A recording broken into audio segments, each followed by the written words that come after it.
wafer?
Time is 5. Warning, if they persist in disrupting the meeting, that individual will be subject to arrest. Violators will be removed from the meetings.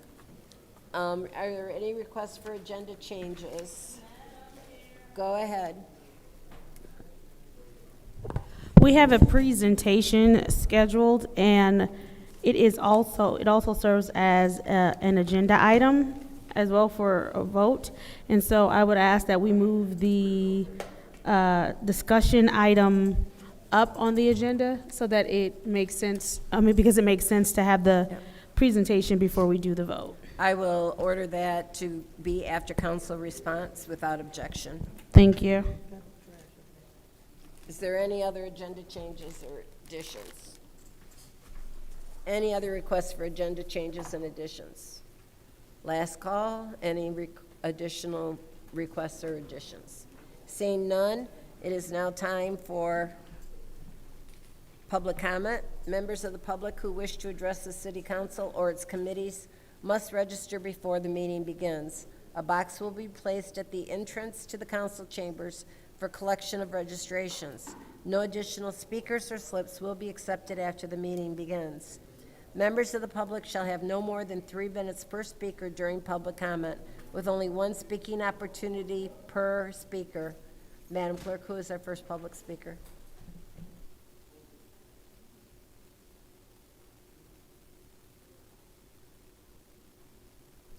First speaker is David Peachy. David Peachy, 4th Ward, East Side.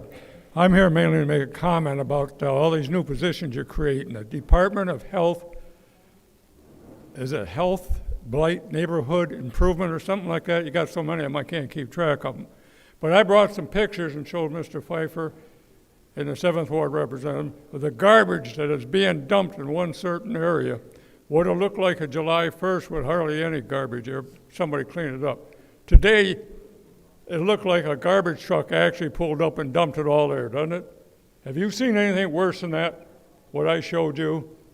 Right in the neighborhood where the blight and the foundations are done, they're buried with tires, with anything people can just drive up and dump things in there. We have so many mosquitoes and so many flies over there anymore, you can't even go out and sit on your front porch or sit on your patio in the back because of all these goddamn vacant lots that have been filled in with all this stuff for years. Somebody wants to redo houses? Is that the land bank guy? Take care of these neighborhoods where people can get in there and do something with this property. You people just have to come over. I don't even think you know where B&B Paint is, do you? Yeah, because I showed you one time. You're right. This is just ridiculous.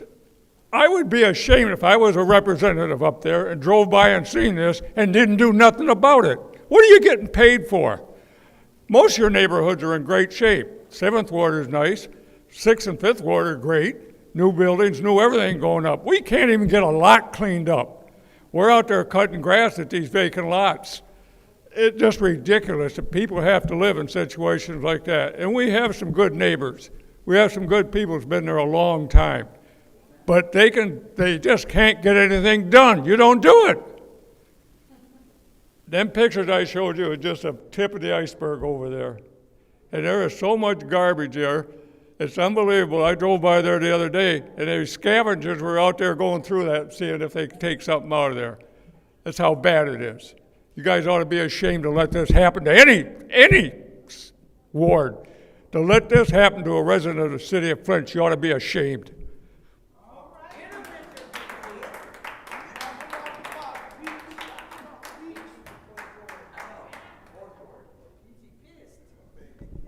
The next speaker is Sherry McFadden.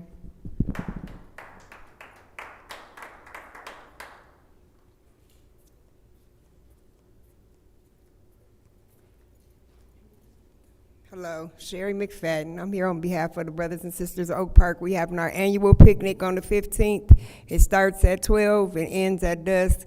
It's free food, bounce houses, you know, the regular things. Hope to see everybody there.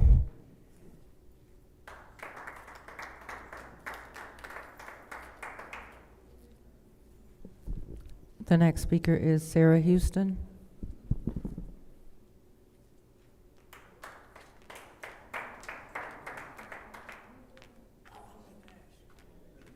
Sarah Houston, 6th Ward. Good to see everybody again. I want to thank you guys for passing for the video thing for YouTube to have access for our deaf patrons. I would ask that you could also, it's a lot. Okay, thank you. I would also ask that you make sure that they are Michigan interpreters that are providing the services and that they are following the Michigan laws that they should be following. Also, to strive to be the best and provide that in-person service, because our deaf patrons cannot participate through YouTube, and they should be able to give public comment as well. But I'm happy in the steps that we're taking, and I thank you all for that. I want to congratulate Ms. Johnson on her, I say win, on her win for her award that she's going for. I will take you over Dr. Lewis at any moment and any time. I would like to congratulate Tanya Burns on her eligibility to run for mayor, and she has my total support. And I just thank everybody for all the work that they're doing, and I hope you guys have a good rest of your summer. Thank you.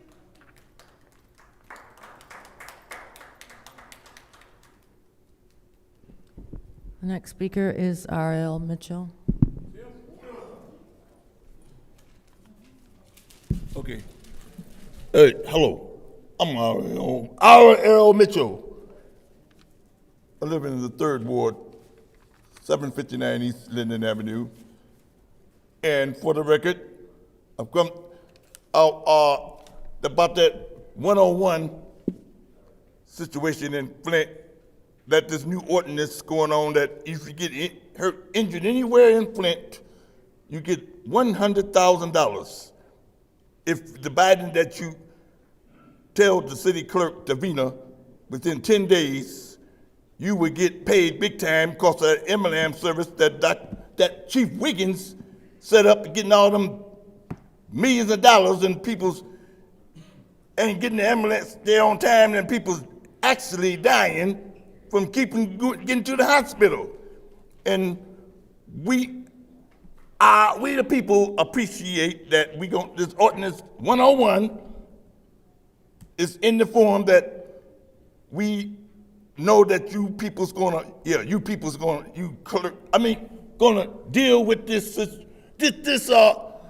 accident stuff by people. 19 people got killed over there in the jailhouse across the street because of the medication wasn't coming on time, and the sheriff is elected about getting it. But that 101, check it out. Just like the tree program, the funds is there to take care of you people getting injured in Flint, like the dudes with 22 shooting. Same thing. Announce it to the Davina clerk. Within 10 days, you get paid big time. You get your money, whatever. Because you ain't paying for the water, we're gonna get it from the 101.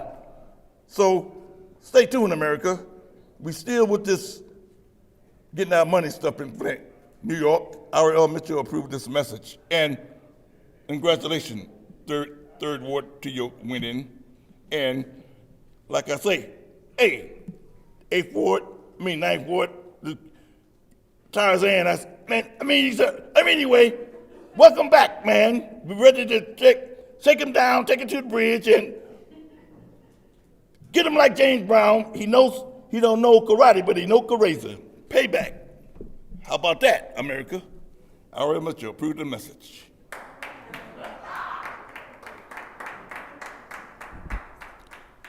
The next speaker is Rich Jones.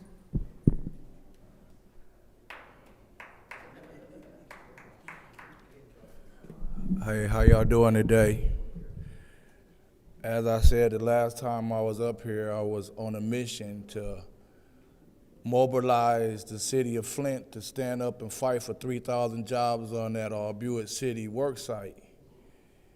And I heard some horrible stories out about how some of our citizens are living. There's a woman who has been living in a house with lead in it, and her little baby is now lead poison, and she still have other little kids in that house, and they're having problem with the abatement program as far as whatever that is. And it's just a lot of sad stories that I've been hearing. It's a lot of sad stories. I also have been telling the people about other missed opportunities, like the ability to stabilize the water fund and zero balance the residents' water accounts. That's something that they also would have loved to hear back elections ago. Some of them still want that now, but I tell them the Harper money is gone. And for people coming back in the future, y'all gotta remember this. It was a lot of annual stuff, like the summer program for the kids that have always been funded for years that we had to spend some of our Harper money on. That money gotta be replaced next year when it come around. So, y'all got a lot of work to do. And the residents, the voting and everything, the turnoff and all that, is because y'all don't serve the people. Y'all talk and tell the people stuff instead of listen and try to help and serve the people. And they're tired of broken promises too. So you may get away with it this election, but next election, they're gonna remember. All I'm asking is y'all start thinking about the residents. Thank you.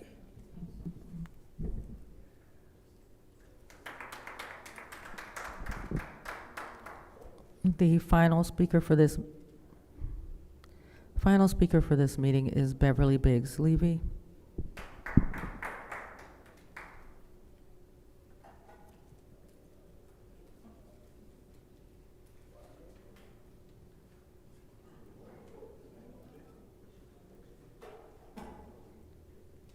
Hi, Beverly Biggs Levy, running for the 3rd Ward City Council seat.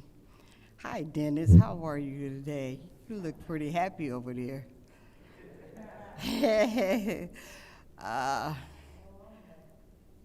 Leon, I told you was gonna get busted. You big dummy.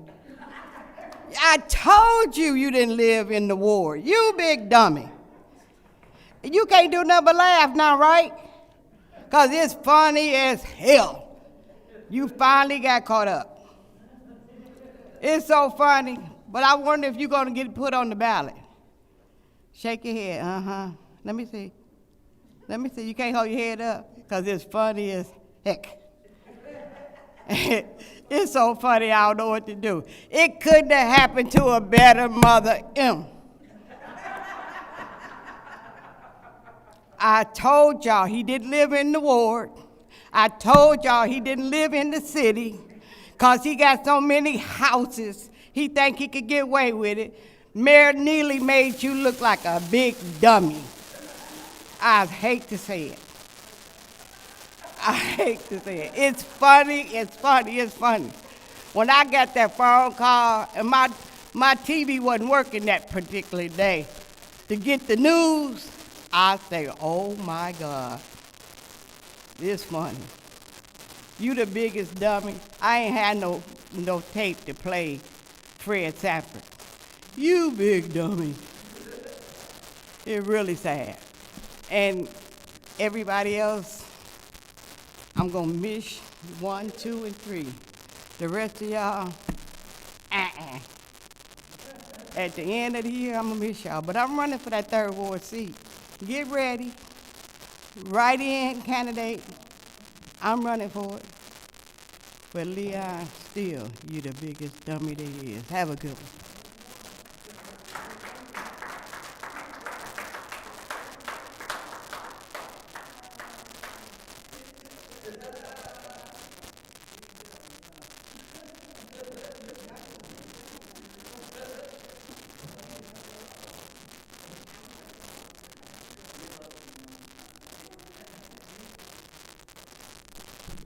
Yes, that was the final speaker. It is now time for council response. Council members may respond once to all public speakers, only after all public speakers have spoken. An individual council member's response shall be limited to 2 minutes. Is there anyone who'd like to respond to our speakers?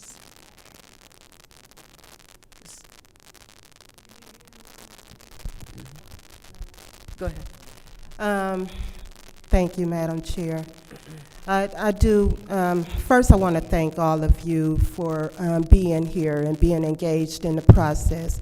But I do want to say something to Mr. Peachy. Mr. Peachy, I understand your frustration, but every ward has issues. And the 5th ward, I can only talk about the 5th ward. I've driven all the other wards too. But in the 5th ward, we have issues as far as overgrown lots. And these lots are land bank lots, for the most part. But the issue is, as a council member, I can only put in a complaint to land bank. I can't make land bank come out and do their jobs. So it's hard. And I'm frustrated. I'm frustrated with the process.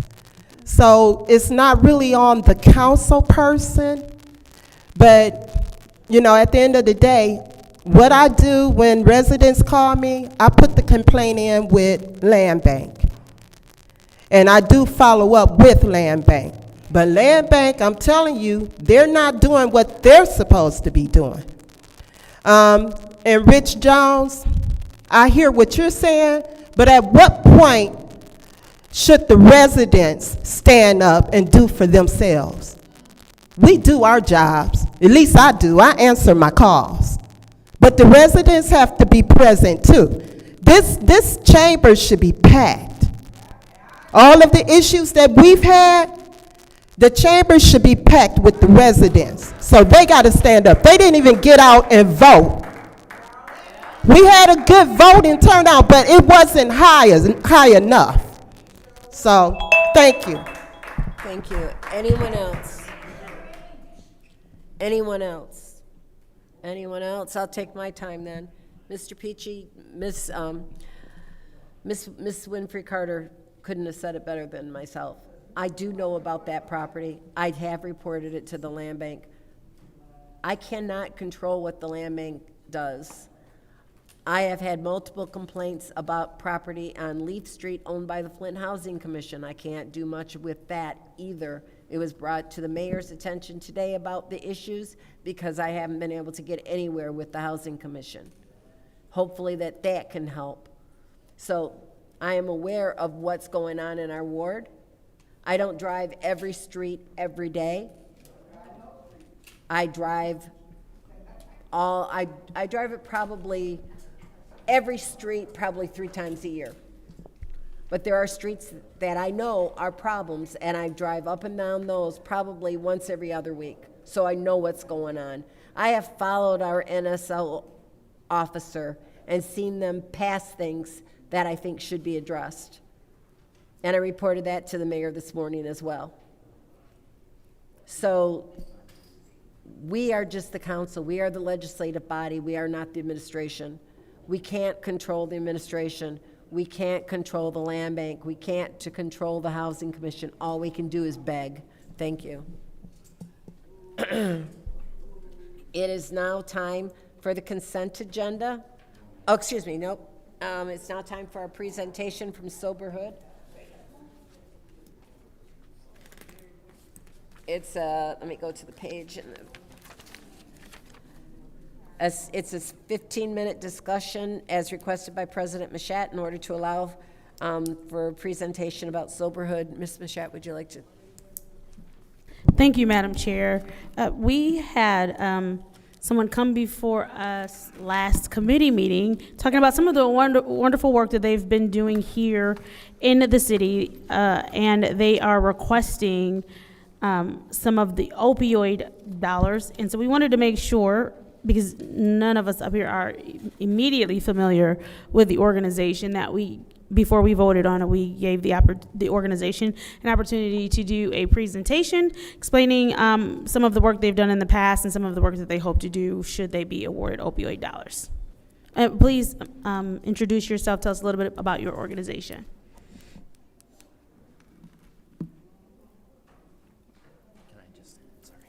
I can hand out the slides to all of you. I just have to go grab them. Are we having some sort of technical difficulty as to why we won't see the slides on the screen? I could put them up there. Yeah, I have the PowerPoint. We'll take the slides if you already printed them off. No need to waste trees, but we still want to see it on the screen. Yeah. So that what's left in the audience can see the screen. Thank you. We'll wait a few seconds while you get that together.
Oh, sure.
Thank you. Go ahead. So my name is Jocelyn Millender.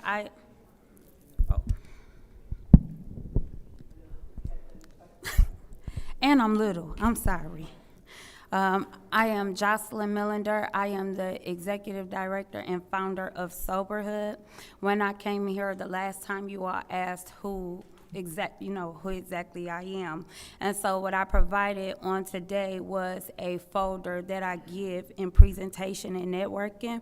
And that folder has a bunch of information about our program and what we offer, but not only that, but the first page of that is my why. And part of that why explains how I came into Soberhood. I'm originally from New Jersey. I watched my mom survive abuse. Not only that, but her twin sister come through substance abuse, and my uncle.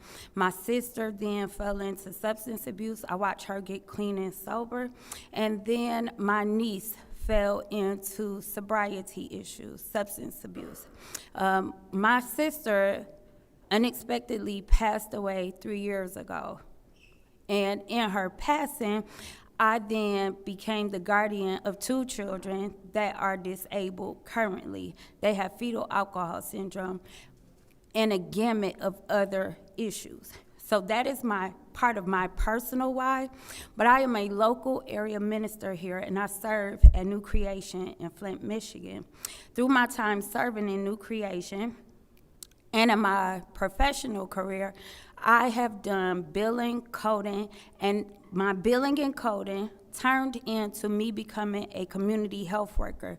Becoming a community health worker allowed me to marry my passion with my job. And so I wanted to share that part. You can go to the next slide. What I'm asking for is to be funded as Soberhood is a community-based recovery pathway. We reach women, mothers, and children as they navigate sobriety. We seek out victims of human trafficking, domestic violence, sexual exploitation, with a heavy emphasis on addiction.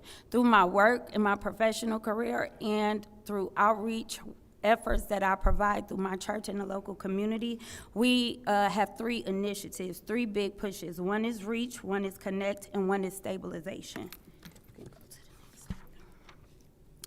Those of us that live here in Genesee County, we recognize that Genesee County has one of the highest overdose rates in the state, that Michigan itself has a higher vulnerability, and the city of Flint is vulnerable as well to substance abuse and opioid crisis. We recognize that this is a local issue, and that while there are many initiatives that serve at a corporate level or overall, there needs to be smaller grassroots organizations that meet individuals where they are to be able to help provide services. For us, we focus on women and mothers because we recognize that they face compounding barriers to recovery. Many mothers suffer with what it looks like to go in recovery and leave their children. What does that safety look like? We also recognize trauma. All of us have experienced some level of trauma. We recognize that basic needs, poverty, is a huge indicative factor for why people fall into substance abuse and trauma.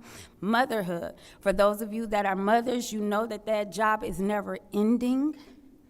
It takes a while to be appreciated, and the work never stops. So we know what that looks like to face motherhood and to, while trying to raise children, what it looks like to be working on your healing, all the while dealing with outside pressures and issues that affect your children as well. We also recognize system gaps. We know that there is difficulty with navigating systems. Many of the people that are in this room are speaking to some of the system gaps that happen, not just in sobriety, not just in health and wellness, but in overall living.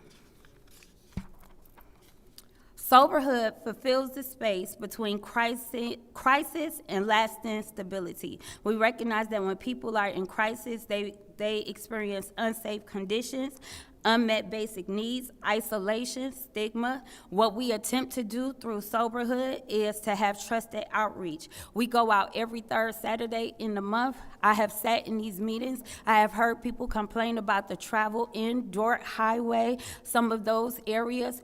Those are the areas we target. We look to provide stability. We look to help make sure that their goals are completed, that recovery is sustained, and that families are strengthened. I talked about the initiatives of Soberhood. One of them is the Reach and Rise Collective. That is where we go out every 3rd Saturday, and we provide other outreach efforts as well. Every 3rd Saturday, we pack up lunches, meals, snacks, hygiene bags, clothes, things that we identify that are needed in the community, and we take them out to those communities, to those neighborhoods. The Center of Hope, we service there, and we service all year round. Every 3rd Saturday.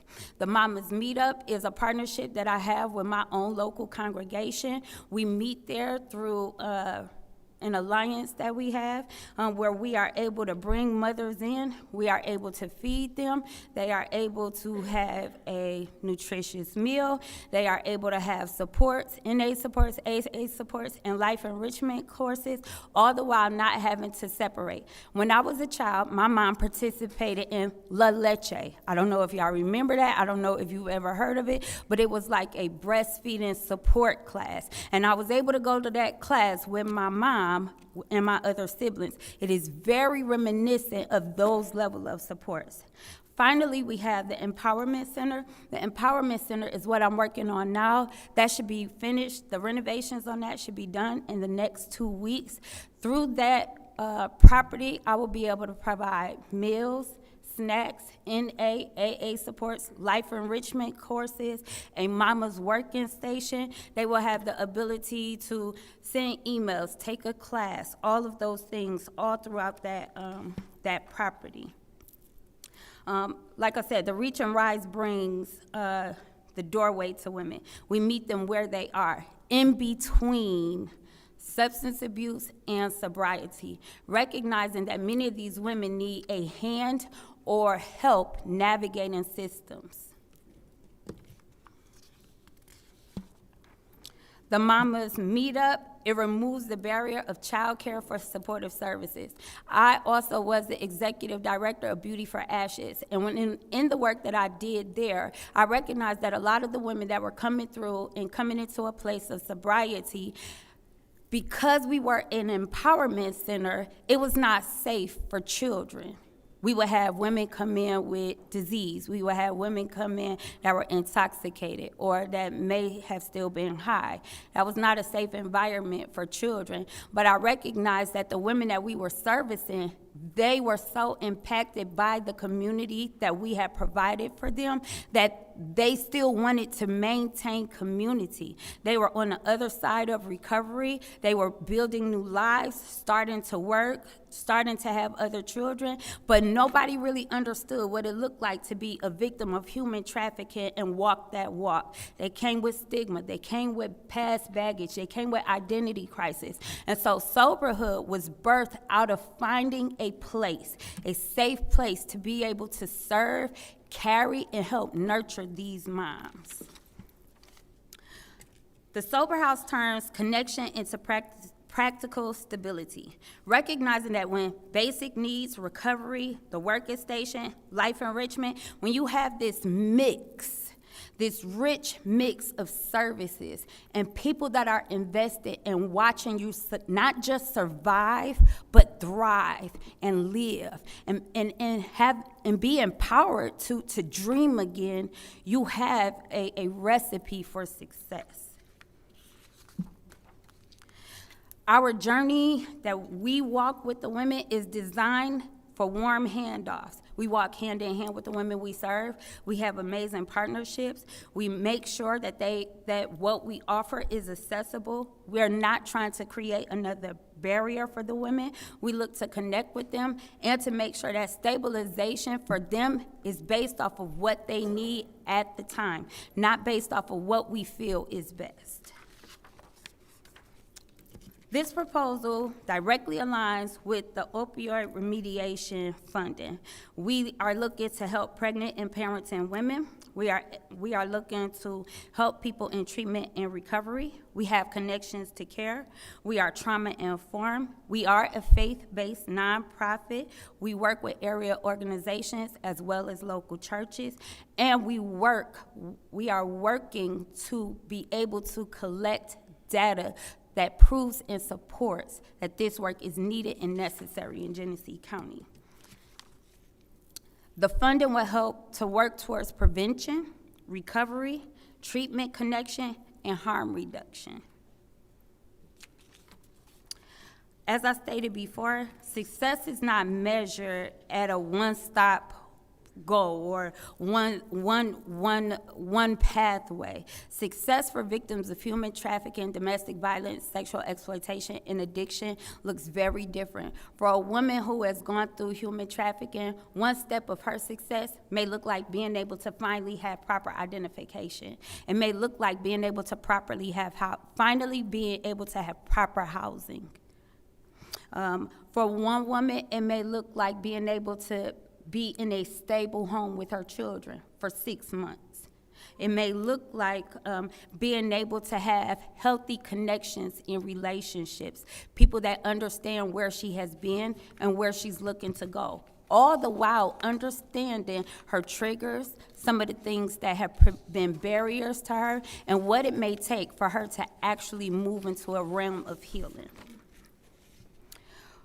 Because of my work as a biller and coder, I recognize the need for data. Not only that, but because I was a community health worker, I recognize the need and for that, not just successful data, but being able to recognize social determinants of health, which is what a lot of our backgrounding, paperwork, and being able to identify our girls works towards. It works towards being able to identify the barriers that keep them from living successful lives. Our target goal is to be able to engage 5 women in 1 week. We will be open Monday through Friday, 9 to 5. We are looking to support 2 or more children every week. All of our participants will have a needs assessment that they take when they come into the facility. But not only that, but we use that needs assessment to track not only the goals, but the care that they receive and who they've been handed off to. We're not looking to reinvent the wheel. We're looking to expand partnerships and our reach. Part of our NA and AA supports will be taken on by the Recovery Alliance Project. They have peer coaching, support groups, and training, and have the ability to train us. The Pregnancy Center, they have the supports that we need and making sure that the moms that we service that are pregnant, that they receive the help that they need. We are working with local area doctors as well to make sure that we have a pipeline for the women that we serve that may have experienced medical trauma at the hands of their abusers. New Creation Church of God, like I said, I'm a local area minister there. They are a huge proponent. Not only that, but they donate to us as well in regards to making sure that we have a venue. They help to sort of support us financially, as well as human trafficking being their national mission or their goal that they help to serve in as well. I also sit on the Flint Housing Commission, being able to recognize that a lot of the women that we serve, they have programs that help to identify services for the women that they serve, and we are one of those service providers. Community resource partners, we just need more help. We need more hands, and we're working to do that. We work with the GCPC. Soberhood is a stakeholder for consumers' energy, so I have the ability to help people with their consumer bills as well as some of the other things that they have going on. We partner with the Greater Flint Health Coalition. I am a RX Kids community partner. I work with Catholic Charities and their prevention specialists, the COC, and I'm a referring agency for the YWCA. Being able to have appropriate funding, it ensures that our program is delivered appropriately with dignity. It makes sure that we have area experts to support the women that we serve. It helps to support data and accountability.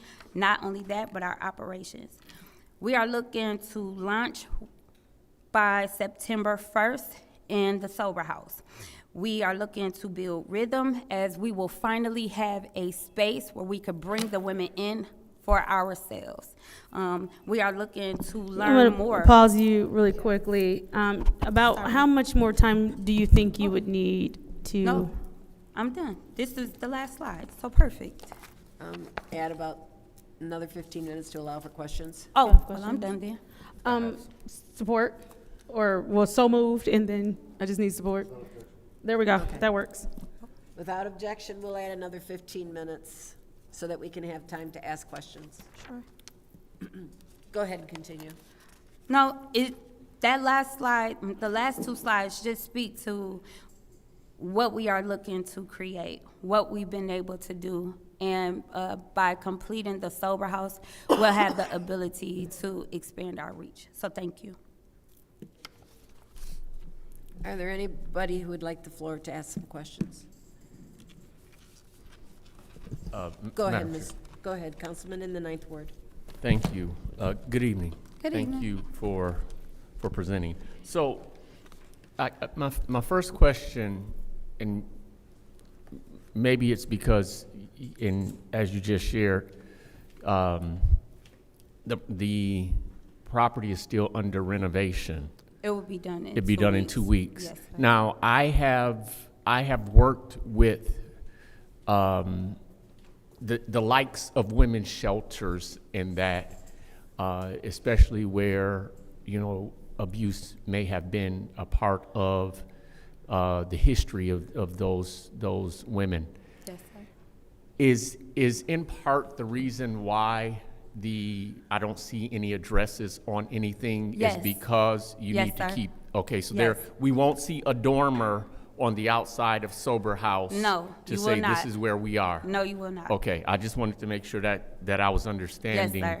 or knowing that to be so. That is, especially because we target victims of human trafficking and sexual exploitation, knowing that a lot of our interaction or the interruption of their lives by our introduction could put them in harm's way in that way.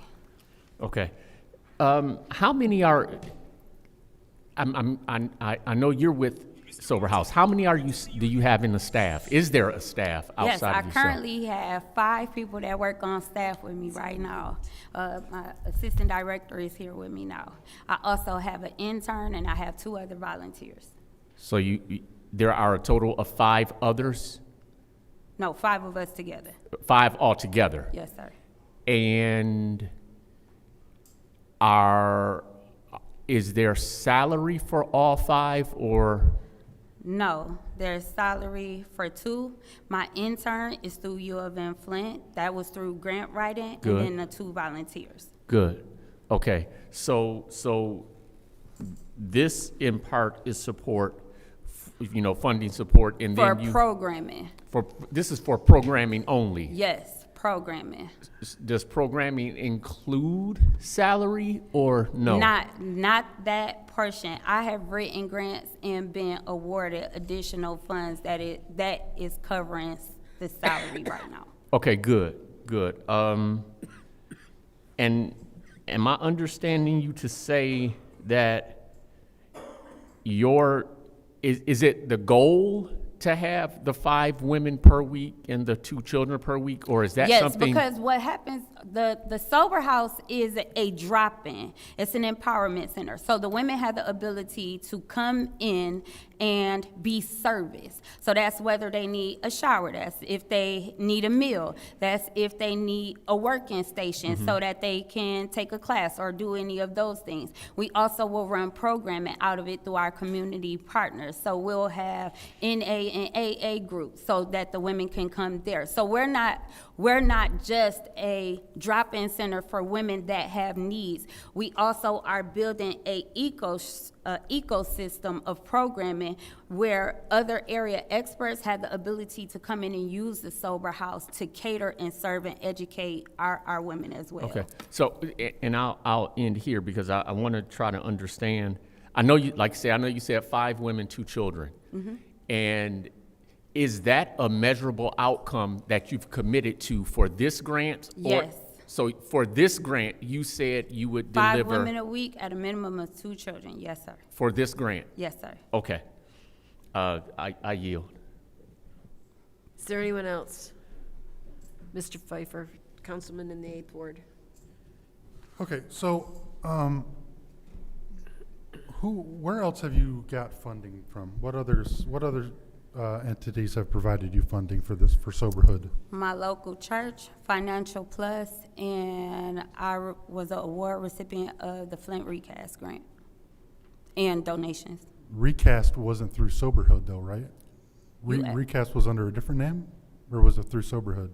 You asked me where had I been, No, where have I received funding? Yeah, I'm asking for Soberhood specifically. Yes. So you got a Recast grant to Soberhood, Yes, and how much was that one? 25,000. Okay, and because this budget you gave us said that you got 135,000. That was the projected budget that I'm working towards, not the overall budget. Okay, so how much have you got to date? Roughly, I think about 35,000 budget. Okay, so how are you going to fill the $100,000? I'm still grant writing, waiting on funds, and seeking donations. Okay.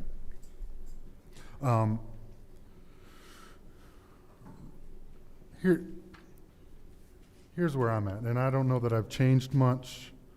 Looking at this, looking at all your packets, this is great information, and I think that it's a lot. And to me, I think that it's almost spreading yourself too thin trying to be everything to everyone with all of these different programs and all of these different goals. Meanwhile, there's no money to back up all of these. This is a lot of stuff. And I'm trying to decipher, okay, do we give $25,000 where it's going to be spread so thin and you're going to try to do all these different things when, to me, there's going to be a lot of duplicate that has already been funded, whether it be through the other things that we've already funded, whether it be Catholic Charities that we've given money to, whether it be Odyssey House, whether it be the Genesee Health Systems. To me, it seems to me like this is so broad that there's not going to be any metrics that we can measure to know if this is a successful program, especially that this $25,000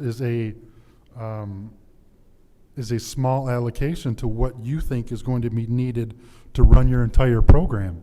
So how explain it to me on how, if we give this money, how are we going to ensure that, because you've laid it all out, that these are the things that you want to do, but you're not going to be able to do that without money. So are we giving?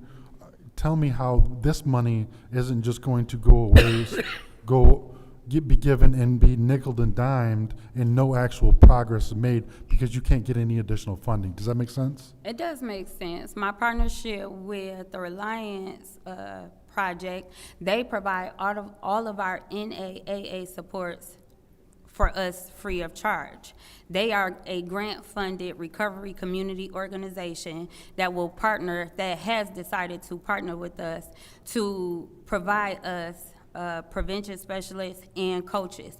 So for us, it is us being able to have a space and an area expert already being paid by their own grant funding to be able to offer the services in-house for us at Soberhood. For us to be able to operate and have harm reduction, we partner with the GCPC. They are already funded. They need entities, spaces, and people. And so by them being funded already, that allows them to come into our agency and to support us, because people are not just walking into the GCPC to receive those services. They need a place. And so that is how we have leveraged money in regards to services and collaborative effort. For the things that we need to do, we have been able to leverage partnerships with other agencies like Catholic Charities, because they have prevention specialists. Their prevention specialists are looking to be able to allocate the money that they have been funded for programming. They need children. We provide children. They provide the service for us. We don't come out of a cost for them providing that service other than being able to provide what they cannot provide due to their grant restrictions. So you mentioned you have a facility and it's undergoing renovations. Yes. Where did the money come from? Consumers Energy and donations. So is that part of the $10,000 that you're the? No, that is not a part of that money from the $35,000. Well, you say 25 came from recast. Yes. So is that recast money that's buying that building? No, that property was gifted to me. It was gifted to my organization. Okay. So I guess that's my question is where, you saying that Consumers Powers is, Consumers Power, as a partnership with me, was able to help support my facility, my nonprofit, in being able to get the work done that was needed on my property. I have a brand new refrigerator, I have a brand new water heater, furnace, AC, all of those things through partnership with Consumers Energy. It is a partnership that they have to support nonprofits. okay. And you're saying that that is not part of the 35,000 that you've given? No, So how much was that? it was in kind. I didn't have to pay anything. I didn't say that there's got to be a dollar value that they've allocated towards that, right? So is that just they give you appliances or there was renovation? The work that they did for that, I signed off on it, but I did not have to pay for any of that. And that is, it's in the city of Flint? Yes. It is a partnership. That's why I'm a stakeholder with Consumers. No, I'm asking the building Yes. is in the city of Flint? Yes, sir, it is. Okay. But that's also like one of the services that I provide, that people that are experiencing heat loss, problems with not having hot water, that through me being a stakeholder in a nonprofit, I can refer people to Consumers Energy to have those services provided to them. So how, so you mentioned referrals. How are you going to refer people for addiction when you're not licensed to? You don't have to be licensed to So I can call. refer somebody? And Yes, you, as a nonprofit, you actually can. I did it all So throughout. nonprofit doesn't give you the ability to, As an organization, I have the ability, I did it as an executive director and as a community health worker, to call residential and other substance abuse providers and to say that I have a person who is in need of services, can they support them? And they do. You don't have to be licensed to do that. okay. Thank you, Madam Chair. I have no further questions. Thank you. Is there any other questions? Yes, Go ahead. Go ahead, Thank you, Councilwoman in Madam the Fifth Chair. Ward. Okay, and maybe I missed it during the presentation. What services will be provided directly with this funding, the $25,000? Showers, meals. Versus what you already have going on? Showers, meals, enrichment classes, like a partnership with Financial Plus for them to be able to come in and teach financial management. Supports for parenting through YOLO, which is a maternal and breastfeeding agency here in the city of Flint. Services with Involved Dad, where we have the ability to support moms that have been the victims of domestic violence. They will be able to do their laundry there for free. They will have access to a pantry. They will be able to, those types of things. Okay. And maybe I'm off base here. What safeguards are in place to ensure that the opiate settlement money is being used or being spent for eligible? Through harm reduction, the harm reduction supports that we will offer, and not only that, but the additional NAAA supports. Okay. All right, maybe I need to listen. You guys had this, last council? Oh, okay. Okay. I need to read all the information that I do have. Thank you. I just got it today. Yes, I ma'am. have no other questions right now, Councilman. Is there anyone else? Anyone else? Madam Chair. Go ahead, Councilman in the First Ward. To the speaker, I think you might have mentioned it earlier, but could you tell us how many Flint residents are expected to be served?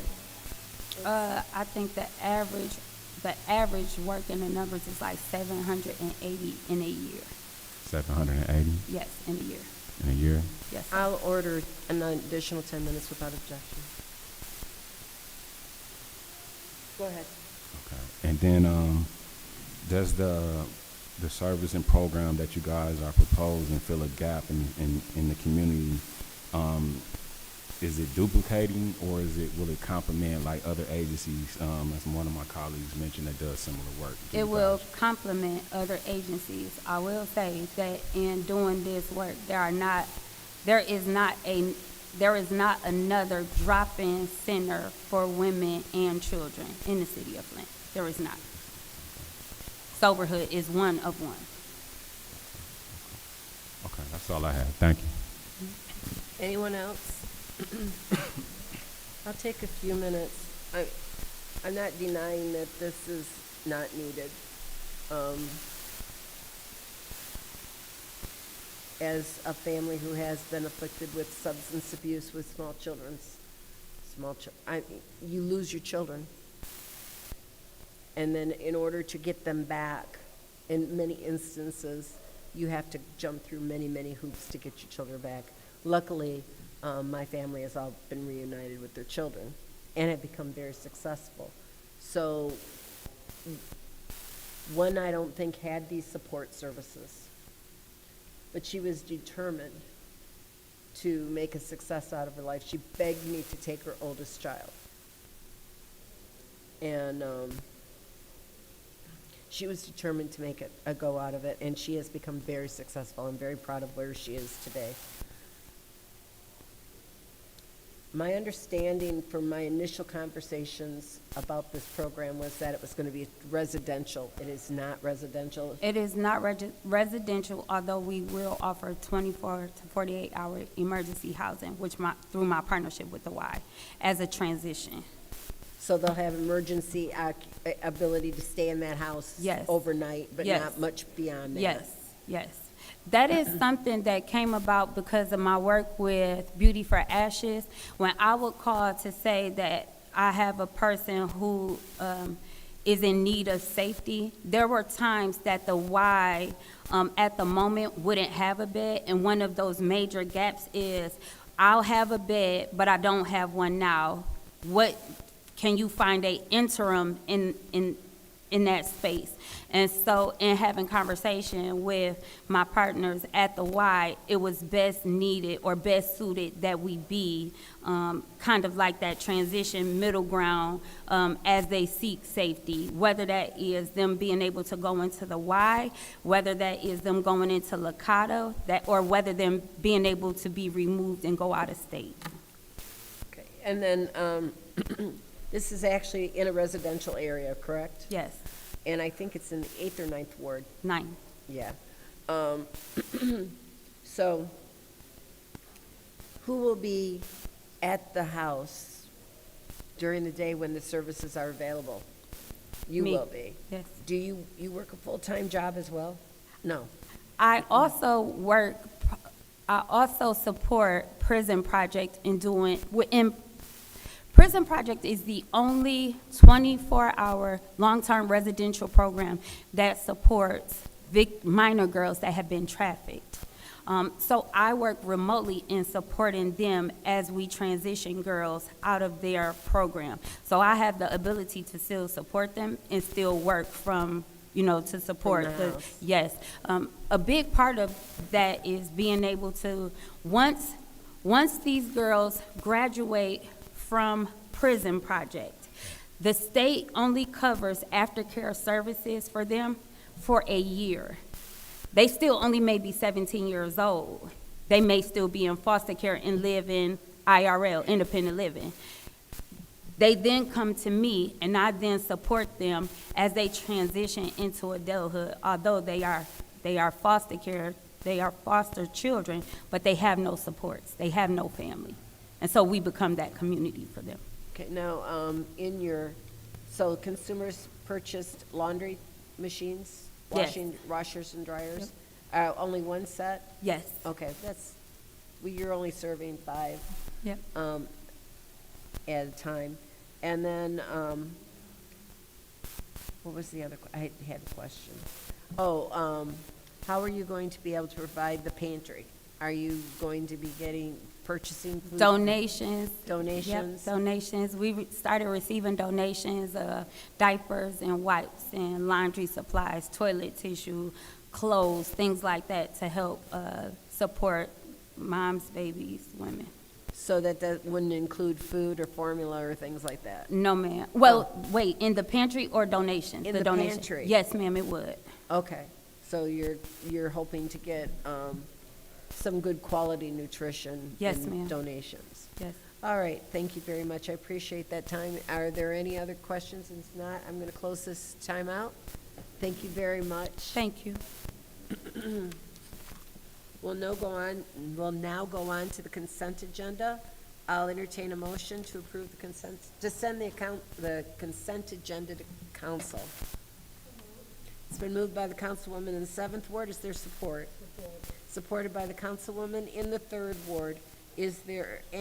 Are there any separations? I can't speak English today. Go ahead.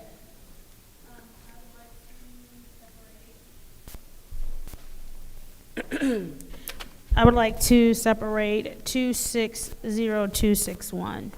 Okay. Is that it for you? Any other separations? 260261, the first one.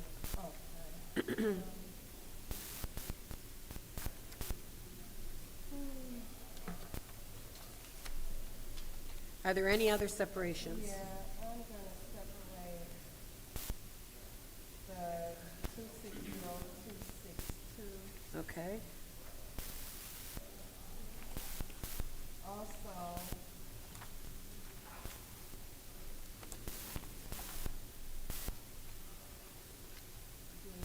the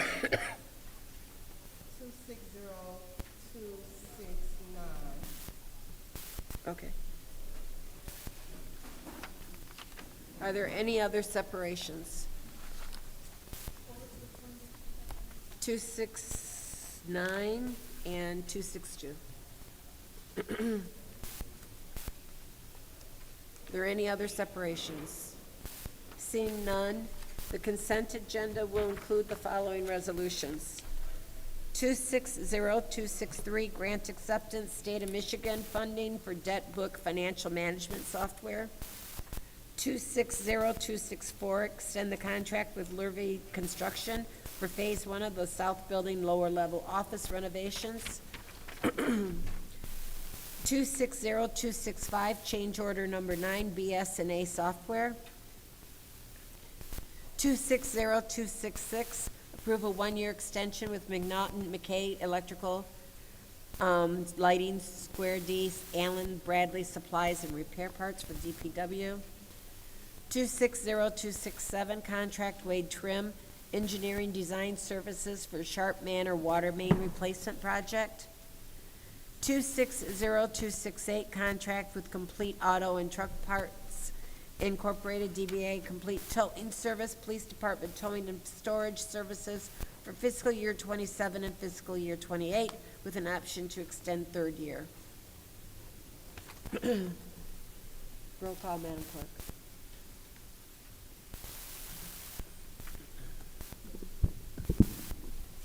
Mr. Alamy? Dr. Lewis is not in. Ms. Johnson? Yes. Ms. Priestley? Yes. Ms. Winfrey Carter? Yes. Ms. Burns is not in. Ms. Mashat? Yes. Mr. Pfeiffer? Yes. Mr. Jarrett? Yes. The vote is 7 yes, 0 no. The vote is 7 yes, 0 no. Those will be sent to council. Our first separated resolution is 260261, appropriate of general fund city-hosted events for Create Safe Spaces Flint Youth Summer 2026. I'll entertain a motion. I'd like to make a motion Yes. to move the council, resolution 260261. There's a motion on the floor by the councilwoman in the 1st ward, supported by the councilwoman. Councilman in the 1st ward. Sorry, councilman in the 1st ward, supported by the councilwoman in the 3rd ward to send to council. Is there any discussion? Go ahead. Is there anybody to speak to this? Is there anyone from the administration who can speak to the Create Safe Spaces? Comes Mr. Moore, and I can never remember your name. That's what it says. Go ahead, Mr. Can you tell me what this money's gonna be used for? So I was requested to write that, and nobody from the police department is here to explain what I know that they're gonna use it to help with some of the stuff at Haskell, but other than that, I'm not. So is this salaries for police officers? And I'm No. just, No, it's just for, it could be for food purchases or things that the youth may need, like to create safe spaces. So some of the spaces will be at Haskell, but that's all I don't have much information on it at all. okay, So I'm just the accounting person, like I wrote the resolution, okay, so. thank you, I appreciate it. Yeah, sorry. No worries. Okay. I have no further questions. Any other questions? Madam Chair, Go ahead. thank you. Good evening. Good evening. So I understand it's not yours per se. Do you know, or when are they looking to use the funds, starting like now, or is this, because when they say summer, Yeah, it's I like do know. August, and Yep, I they're- do know they want to use the funds now. Pardon me? I do know they want to use the funds now, like it won't be later on, like they do want to use them before the snow falls, but other than that, I don't. Do you know or have an idea as to what activities they may have in mind and when? No, Okay, sorry. all right. So this is the police department actually asking for the money? Correct. Okay, and they ask you to help them to put this together? Yeah, because there has been a greater need, like there isn't a lot in the city for the youth to do, so I think they're just trying to have more enrichment. you Yeah, know, and like-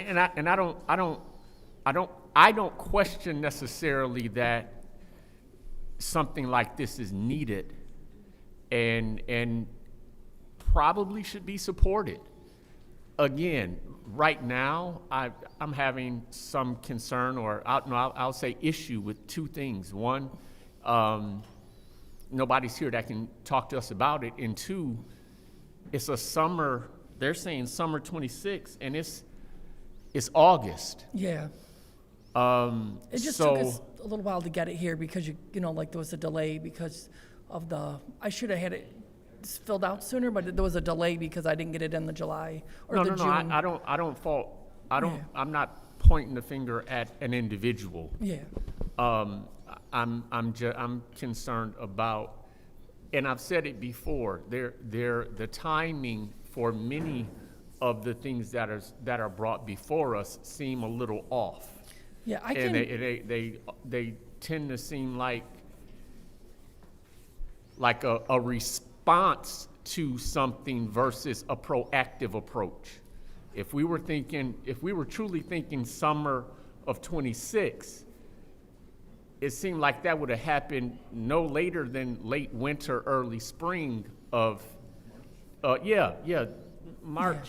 I mean, we went through all of that budget hearing and you know, hey, heads up, we're gonna be coming to you asking for some of the money in our budget to be, or actually this isn't even coming out of the police budget. They're wanting to take it from general funds, right? Am I understanding that correctly? that's correct. So, it feels like a reaction to something versus us as a city, as an administration saying, we're gonna do forward thinking and planning and preparation and have, for as loud as there has been a cry for something for our youth over the years. Yeah, I mean, I've only come on the council since 24, and cry for something. Hey, we're having our youth being, and it's August. no, I understand. No, I'm not saying no. This Yeah. maybe I shouldn't look at you when I say this, because this is not directed at Yeah. you. This is me just really saying, come on now. No, I get it. I know, I understand what you're saying. Please, though. I do. those whose responsibility this is, we got to do better. Yeah, Like I say, this is something that otherwise should be supported. yeah. But the way things are brought forward, it makes it hard to say after the fact, because we approved this $20,000 now. What real programs can you get up before they go back to school? Yeah. I can have somebody here on Monday, like if you guys want to move it to council. and then we can- I'm not going to vote to move this to special affairs. That's fine. Madam Chair. Go ahead. And I don't know if any other colleagues want to speak on this, but I would like to make a motion to leave this resolution here in finance. Oh, you did? Okay, I'll take, Withdraw I'll your- withdraw your that motion. motion. That's it. Okay. Go ahead. Hi. I think you might have answered it and I Through didn't the hear chair, it, so I ma'am. apologize. I'm sorry, what was that? You need to ask the chair for floor. Oh, I'm so sorry, Judy. Madam Chair. Go ahead. Thank you. My apologies. And you might have already answered it, but what's some of the programming that is going to get done, and what's the timeline on it? That I don't know. Oh. I know that they were working on a plan. I'm not usually included in those talks.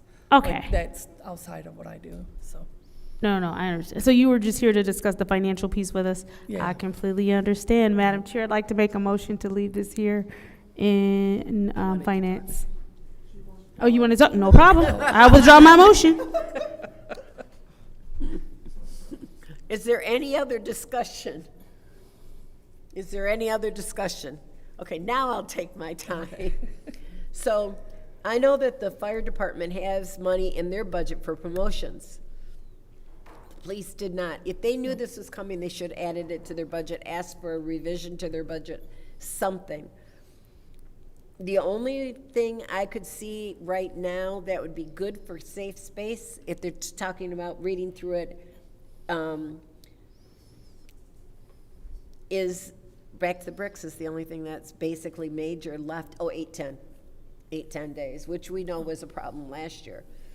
So I think that lack of planning on their part does not constitute an emergency on our part. Okay.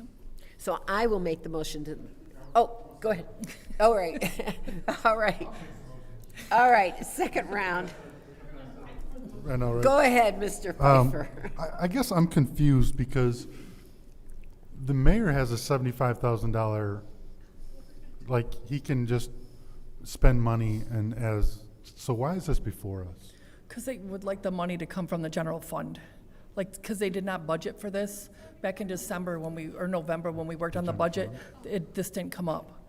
So, yeah, I would love to have somebody here to know exactly how this dollars are gonna be spent, because I have an issue with promotion and dollars being spent for promotion, especially when I think yesterday we got a postcard in the mail from the mayor's office on stationery from the mayor that says, "Thank you for your support," during a campaign season. I didn't get that.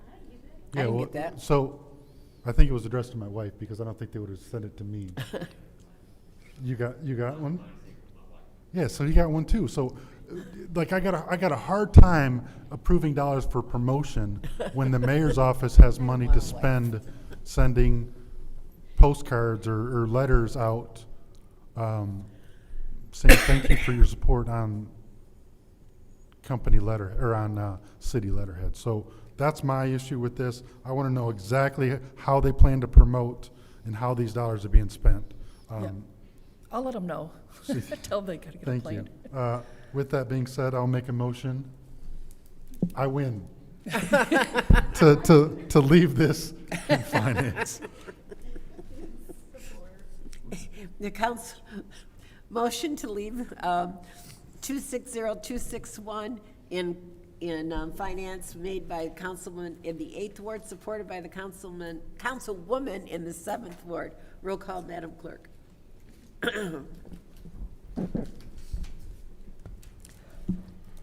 Dr. Lewis is not in. Ms. Johnson? Yes. Ms. Priestley? Yes. Ms. Winfrey Carter? Yes. Ms. Burns is not in. Ms. Mashat? Yes. Mr. Pfeiffer? Yes. Mr. Jarrett? Yes. Mr. Alamin? The vote is 7 yes, 0 no. The vote is 7 yes, 0 no. That will be on our next finance agenda. Let me put this note in here, okay. Our next separation is 260262, approve a subrecipient agreement with Soberhood's opioid remediation services. I'll entertain a motion. Madam Chair, Go ahead. make a motion to send this to council. There's a motion by the councilwoman on the 7th ward to send 260262 to council. Is there support? Support. Supported by the councilwoman in the 3rd ward. Is there any discussion? Madam Yeah. Chair. Oh. Yeah. Mr. Yes. Pfeiffer? Yes, Madam Chair. I'll just be a quick minute. Okay, go ahead, Ms. Um, Winfrey Carter. I separated this because I will not support this to move on to council at this point. So that's why I separated it. I need to read on this and, just do my research. So I'll yield the floor to back to you, Madam Chair. Thank you. Mr. Pfeiffer? Thank you, Madam Chair. Yeah, I won't be supporting this either. I think the city should not be in the business of funding startup nonprofits. I think if this was a match program or an established nonprofit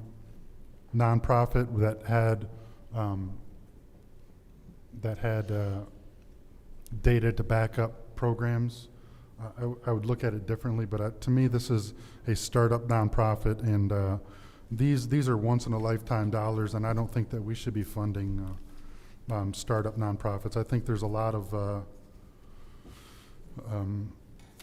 other services that we've provided or that we've funded, or some of our partner agencies, whether it be Genesee County Health or any other ones that we've donated or we've funded through opioid dollars, can pick up some of these services. But at this time, I will not be supporting it. Thank you. Any other discussion in the first round? Madam Chair. Go ahead. Through you to someone at the administration that can speak to this? Is there anyone from the administration who can speak to this? Christian?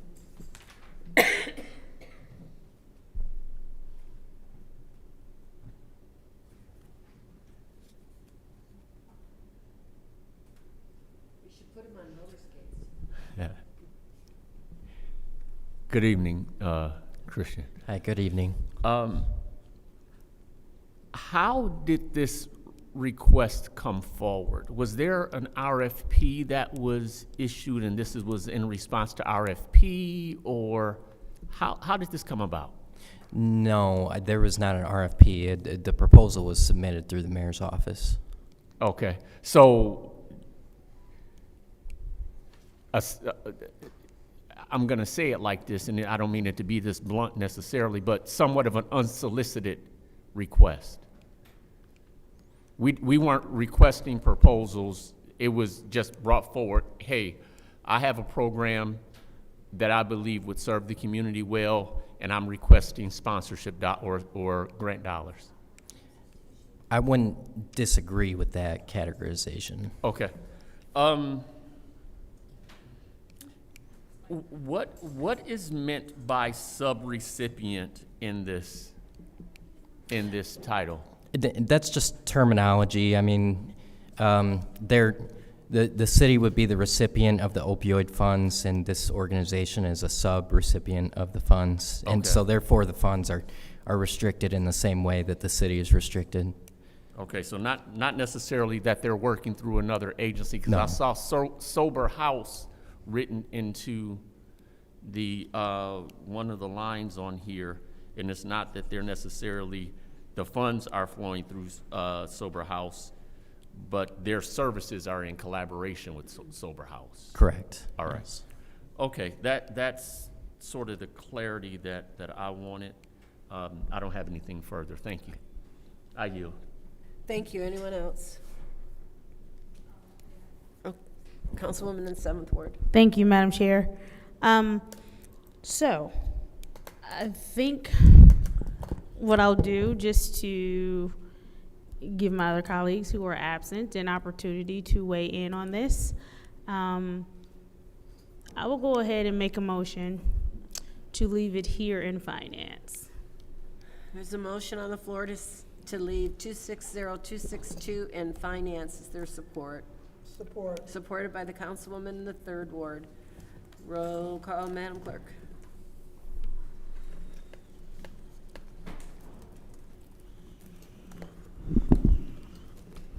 Ms. Johnson? Yes. Ms. Priestley? Yes.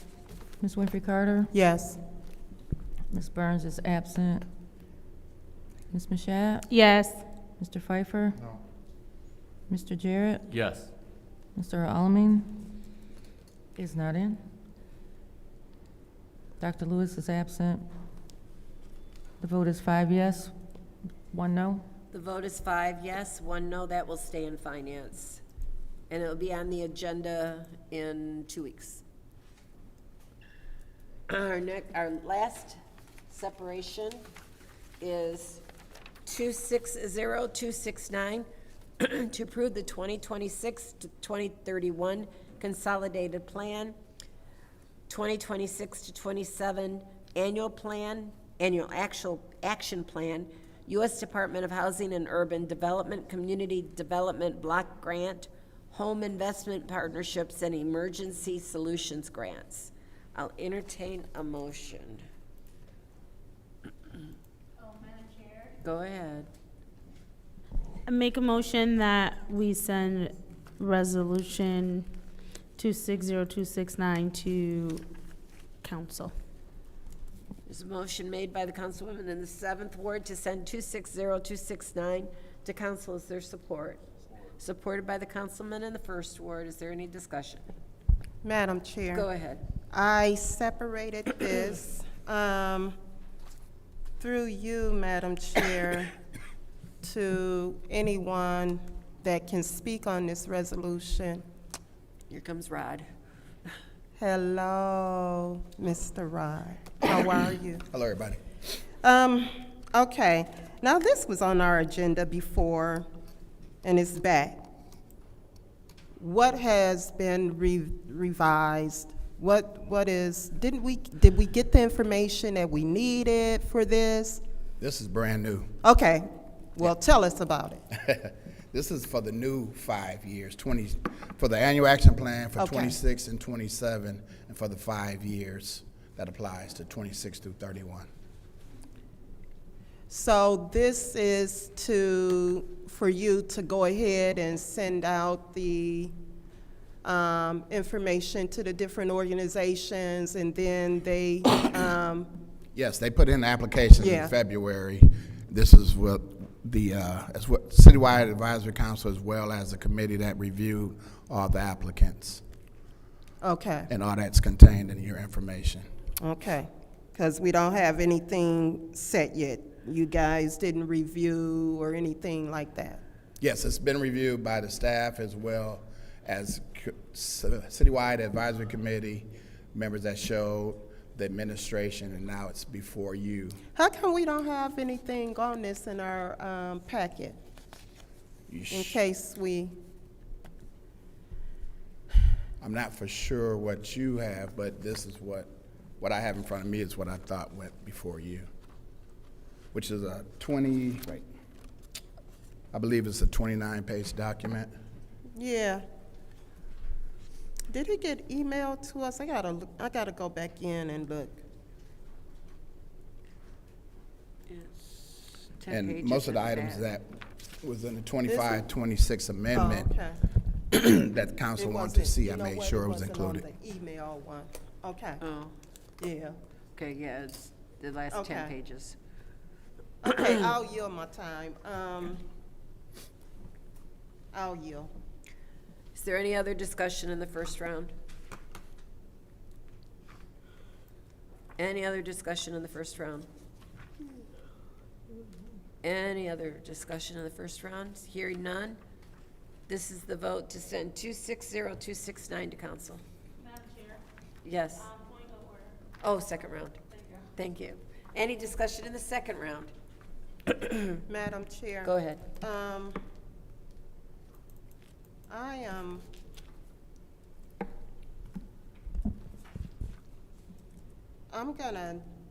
I'm not gonna be able to, support it moving to council, but I'm sure it's gonna move to council. I'm just not gonna be able to. I need to read over this and make sure, and I probably read over it before, but we've been on vacation and then I was out, so I need to do my homework. Okay. Any other discussion in the second round? Any other discussion in the second round? Seeing none, this is the vote to send 260269 to council.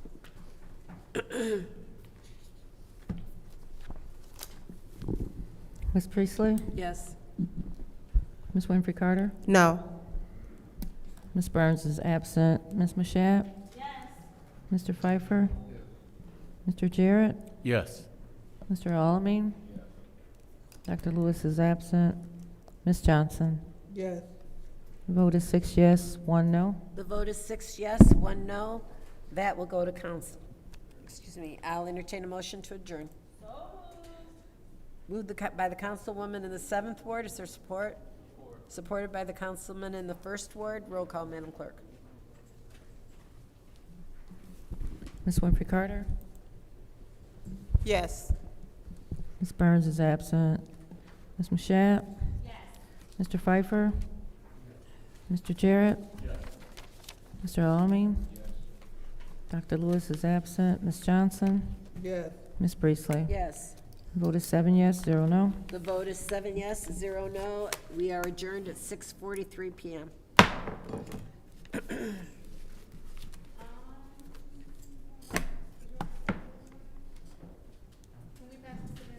Absolutely.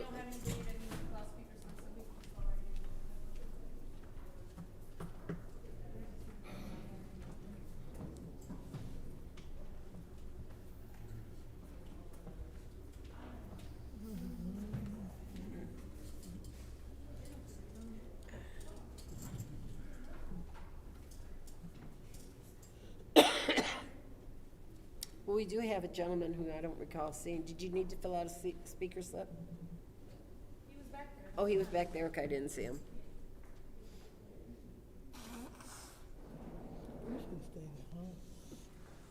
It's just all.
Okay, 6:47, and I bring government ops to order. Madam Clerk, roll call.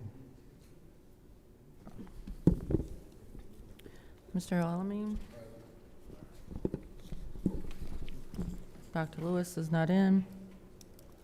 Ms. Johnson? Ms. Priestley? Ms. Winfrey Carter? Present.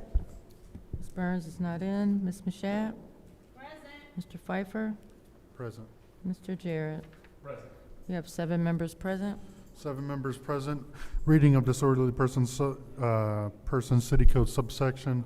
Any person that persists in disrupting this meeting will be in violation of the Flint City Code Section 31-10, disorderly conduct, assault and battery, and disorderly persons will be subject to arrest for misdemeanor. Any person who prevents the peaceful and orderly conduct of any meeting will be given 1 warning. If they persist in disrupting the meeting, that individual will be subject to arrest. Violators will be removed from the meeting. Any requests for changes to the agenda? Request additions, changes, nothing? Okay, Madam Clerk, first public speaker. First speaker is David Peachy. Mr. Peachy? Mr. Peachy, do you want it? You're first up if you want to speak. I don't usually stick around this late, but all the questions I keep ask every week, I get the same answers. Oh, it's not mine. It's not that.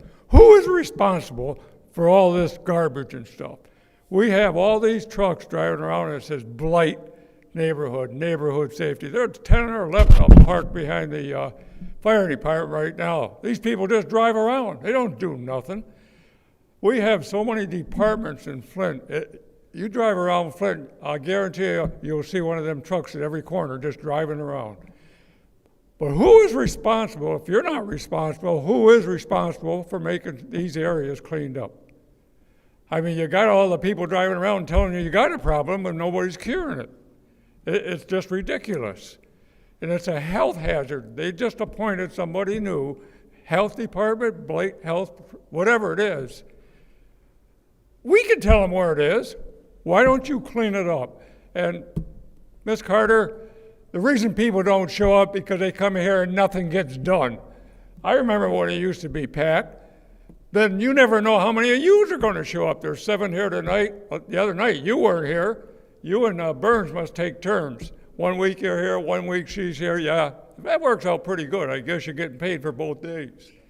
But this stuff has got to stop. Look at this.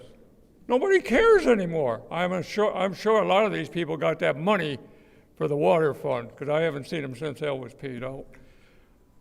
But why do all these trucks drive around and says blight control, neighborhood safety officer, neighborhood this, that, but they don't do nothing. They don't even have a job. They can't, whatever. You know that this is way gone too far. When I can't get this kind of garbage picked up that's laying there, it's a health hazard. If it was in your ward or your ward, it would be cleaned up tomorrow morning. I guarantee you that. Thank you. Thank you, Mr. Peachy. Madam Clerk, next speaker, please. Okay, I think Ms. Sherry McFadden is not in. Sarah Houston is not in. R.L. Mitchell.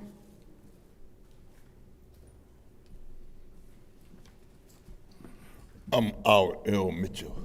Speaking on this safe spot, whatever that, how you announce that, like the young lady that Christian brought in from New Jersey. She's doing the right thing by taking over these houses that human trafficking, and people don't announce that, and giving the women with babies 6 months to live in the house until they can get further help. And the grants for the police, reason why the police didn't accept the grants, because they only going to send the peoples who trapped in these group homes, human trafficking, back over to the county, and they refuse to get their medication. They get chemical unbalance, and they end up dying. Like 19 of them within a year died over there, teenagers, and automatic. They ain't no, because the ones that supposed to be going to prison, them dudes just do minor situation, then the one that die. And nobody saying nothing about it, but the young lady would come from New Jersey where Christian brought in to Flint. And she was trying to tell you peoples how, like the 8th Ward councilman, he gonna take on the challenge of dealing with the money, and the 9th Ward councilman talking about it's almost September time to go back to school, and the funds, and the woman up here with the funds talking about, and the beat goes on, and like, and the mayor study pocketing the money down in the middle of downtown street in the campus with all them armor trucks.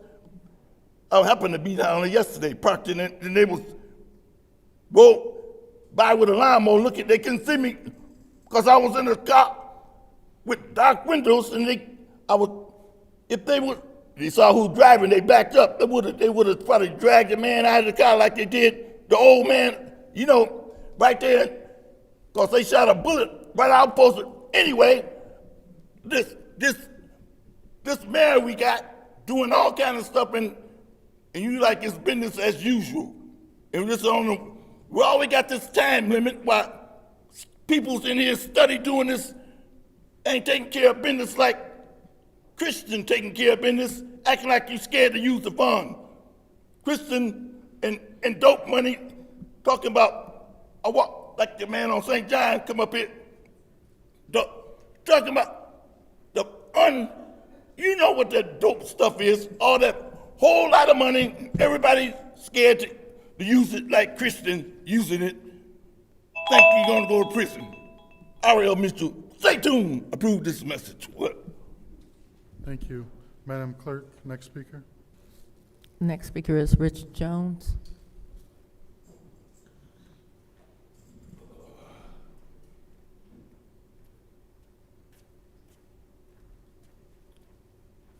How y'all doing?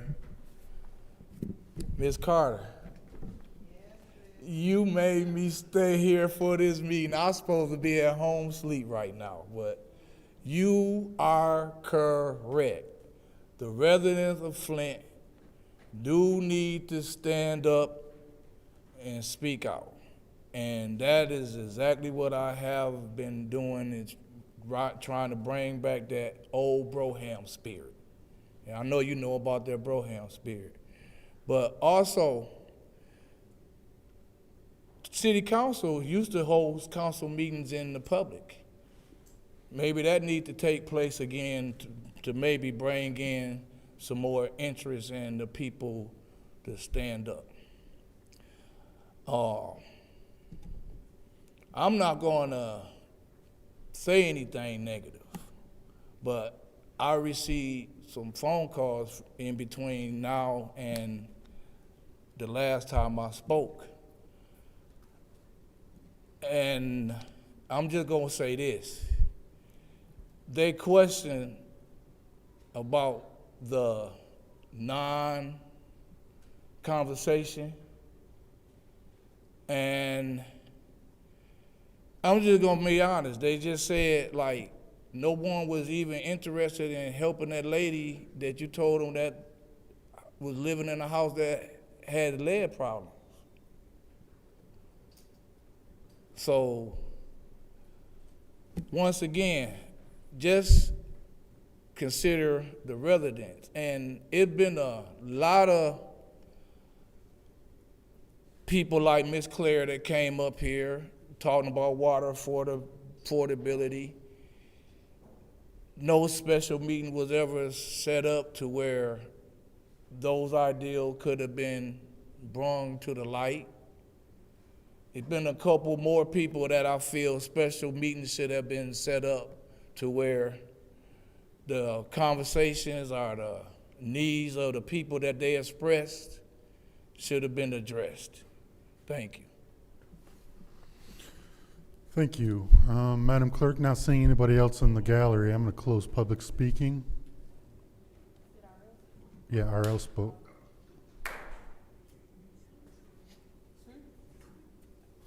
Unless there is a Mary Wright, that's the only other individual that we had. Yeah, okay. Council response, anyone from the council wish to respond to the public? Mr. Chair. Anyone else? Mr. Chair. Good. Good. Good. Councilwoman in the 7th Ward. Don't help him. Anyway, right. Mr. Peachy, I completely understand your frustration. I do want to say this, though. Even though where you are, it may not always seem like it, but we have a very hard-working Blight team. They, from 7 a.m. until when they get off, I understand, I'm going to finish, though. From 7 a.m. until when they are done, they are working nonstop in the city. What I can do is make sure that your problem is brought to their attention and brought to the forefront.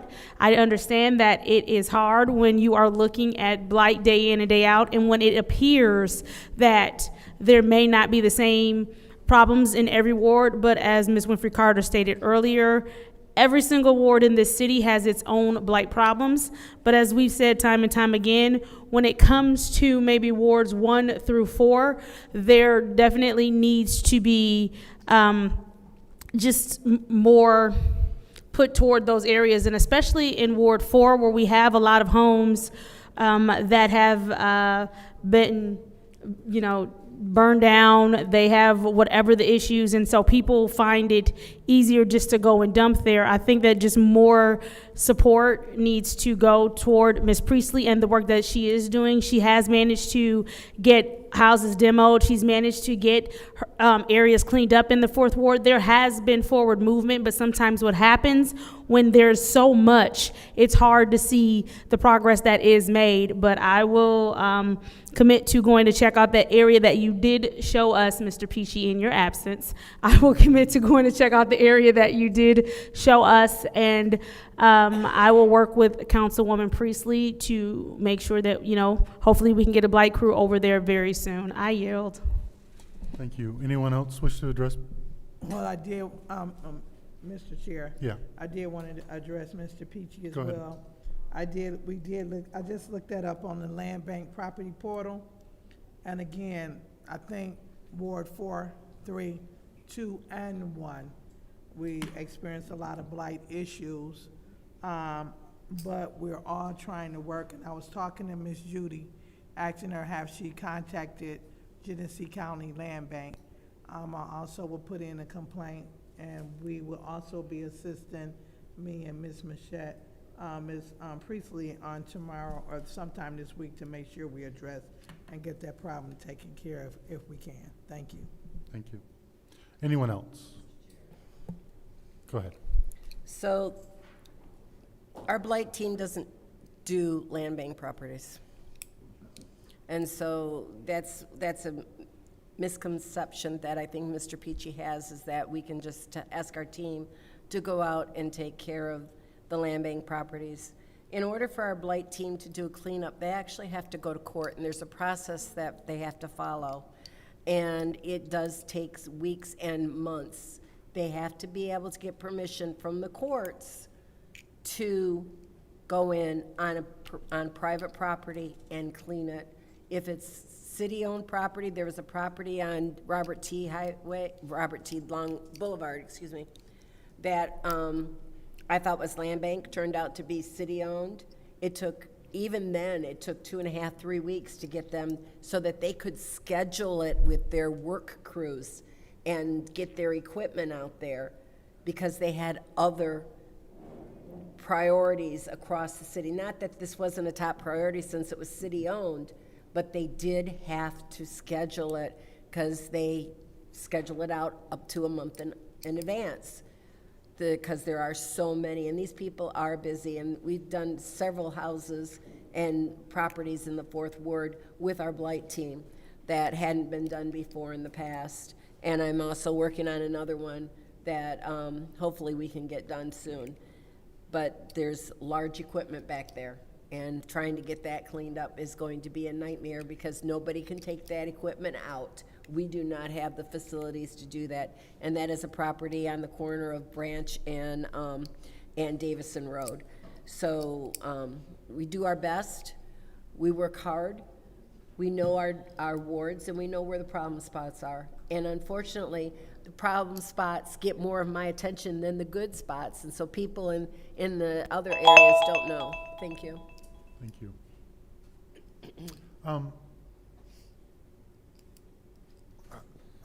Ms. Priestley, or anybody else? Anybody else? Anybody else? Anybody else? Nobody here? No.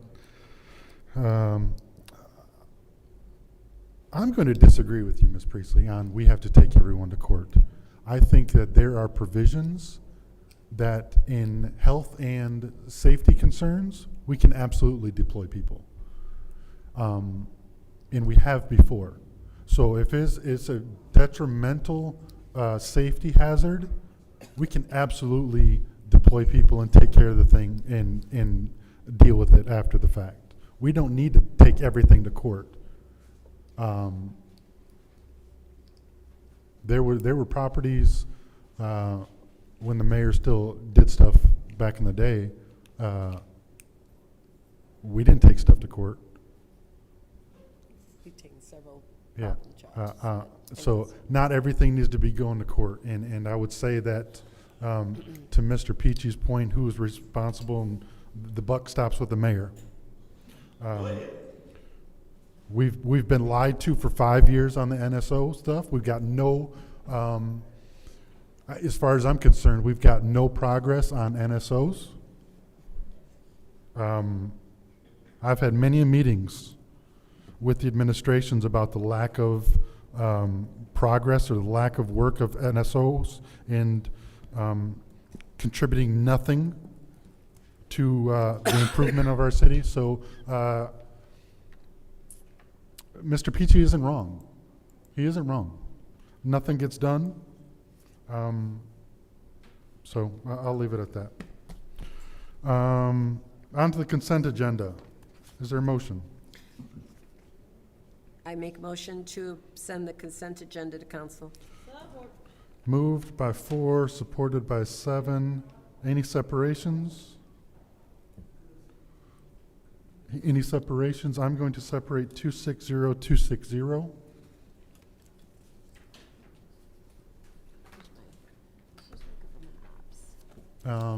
Madam Clerk, roll call. Mr. Alamin is not in. Dr. Lewis is not in. Ms. Johnson? Yes. Ms. Priestley? Yes. Ms. Winfrey Carter is not in. Ms. Burns is not in. Ms. Mashat? Yes. Mr. Pfeiffer? Yes. Mr. Jarrett? Yes. And Ms. Winfrey Carter. Yes. The vote is 6 yes, 3 no. 6 yes, 0 no. 260, 259 will be sent to council. Is there a motion for 260, 260? Mr. Chair, Yes. make a motion to send resolution appointment 260260 to council. Motion to send 260, 260 to council. Is there support? Supported by 4. Who's eating? Who's eating right now? Any discussion in the first round? Sure, because I want to know why you separated it. Yeah. Mr. Chair, Yeah. I would like to know why you separated it. Because there are spelling errors that I want to correct. And we need to, I want it to be, if we're going to appoint somebody, I think that their name should be spelled correctly. I will yield for spelling corrections. Okay. I will make a motion to amend 260, 260 to correct the last name throughout to Adkins, Adkins versus Atkins. So I make that motion to been made and supported by the councilwoman in the 4th Ward. Madam Clerk, you got that? Okay. Is there a motion? The motion's been made, and so let's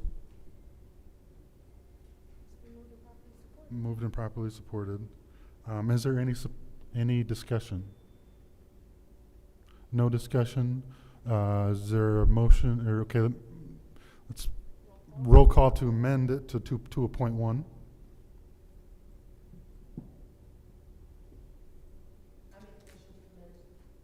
No, we already did. It's just roll call.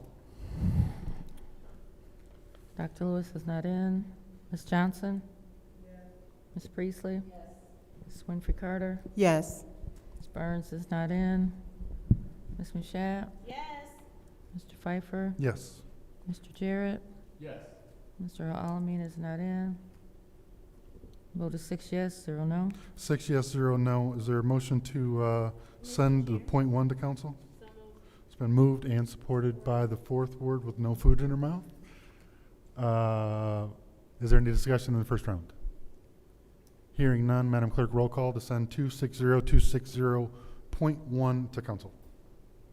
Ms. Johnson? Yes. Ms. Priestley? Yes. Ms. Winfrey Carter? Yes. Ms. Burns is absent. Ms. Mashat? Yes. Mr. Pfeiffer? Yes. Mr. Jarrett? Yes. Mr. Alamin is not in. Dr. Lewis is absent. The vote is 6 yes, 0 no. 6 yes, 0 no. That moved to council. On to the special orders. First discussion item 260286, a discussion item about internet issues, a discussion item requested by President Mashat in order to allow a discussion, there's a lot of word discussion in there, about internet issues. Hurry up before the internet goes out. Thank you. I think that 15, 20 minutes might be enough. 15 minutes might be enough for this discussion. Just I'll in order case. 10 minutes without objection. I object. 15 minutes, please. Okay. Again, the reason that we need to have this discussion, it does say discussion here a lot. That is funny. It seems like every week there are 1 to 2 internet outages where we'll receive emails saying the internet is down, and even if it's not citywide, there are times when it's just a particular department that is impacted by it. This has been going on for quite some time now, and I just wanted to hear from the administration on how this is being addressed moving forward, because I'm sure we're not missing paying a bill if we've not already paid it in full. So is there anyone from the administration, Mr. Chair? Is there anybody? I see him, but I still have to ask. I'm not like Judy. You can just get somebody. Hello. Hello. If you could just state your name and your position, please. Zach, Network Administrator. Can you say that again slowly? Zach, Network Administrator. Zach, Network Administrator. Thank you for joining us this evening. I've already stated the concern, and so I'm just wondering, moving forward, how many internet outages have we had? I'll take it light, in the past 2 months. Well, the issues didn't start till July 15th specifically, but 3 since then. So that's when we've been working with AT&T, and frankly, I haven't been satisfied with their competence as far as locating the root cause of our issues and solving them. But when we signed up to do the BSA cloud migration, I started the process in January of building a redundancy within this building. You guys approved the money for that in, I believe, May.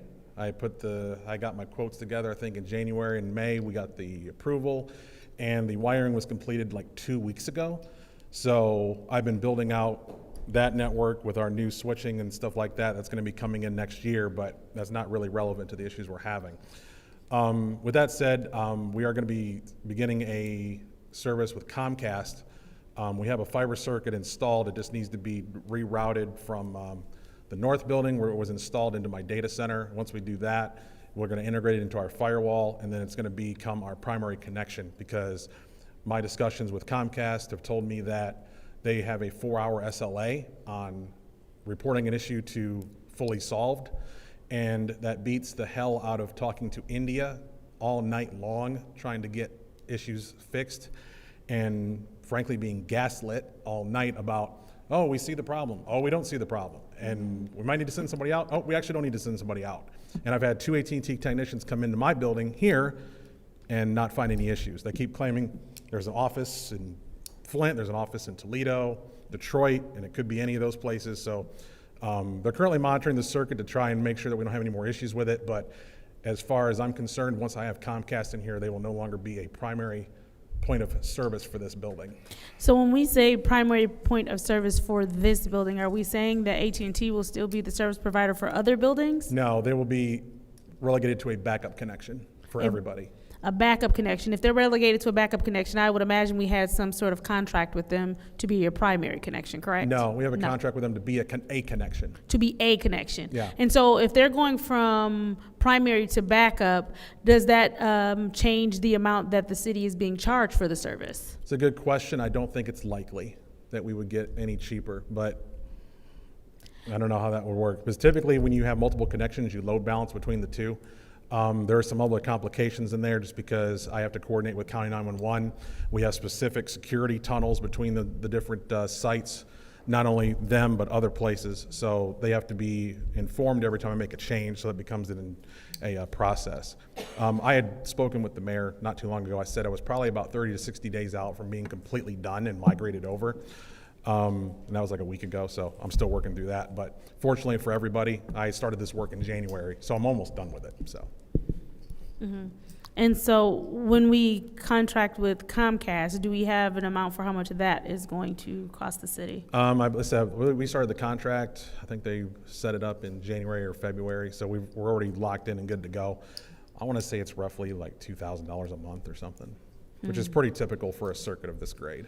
And so how much are we paying AT&T right now to be primary? Like I said, that's a good question. But like I said, the pricing, they don't typically price circuits based on primary or secondary. It's just a connection.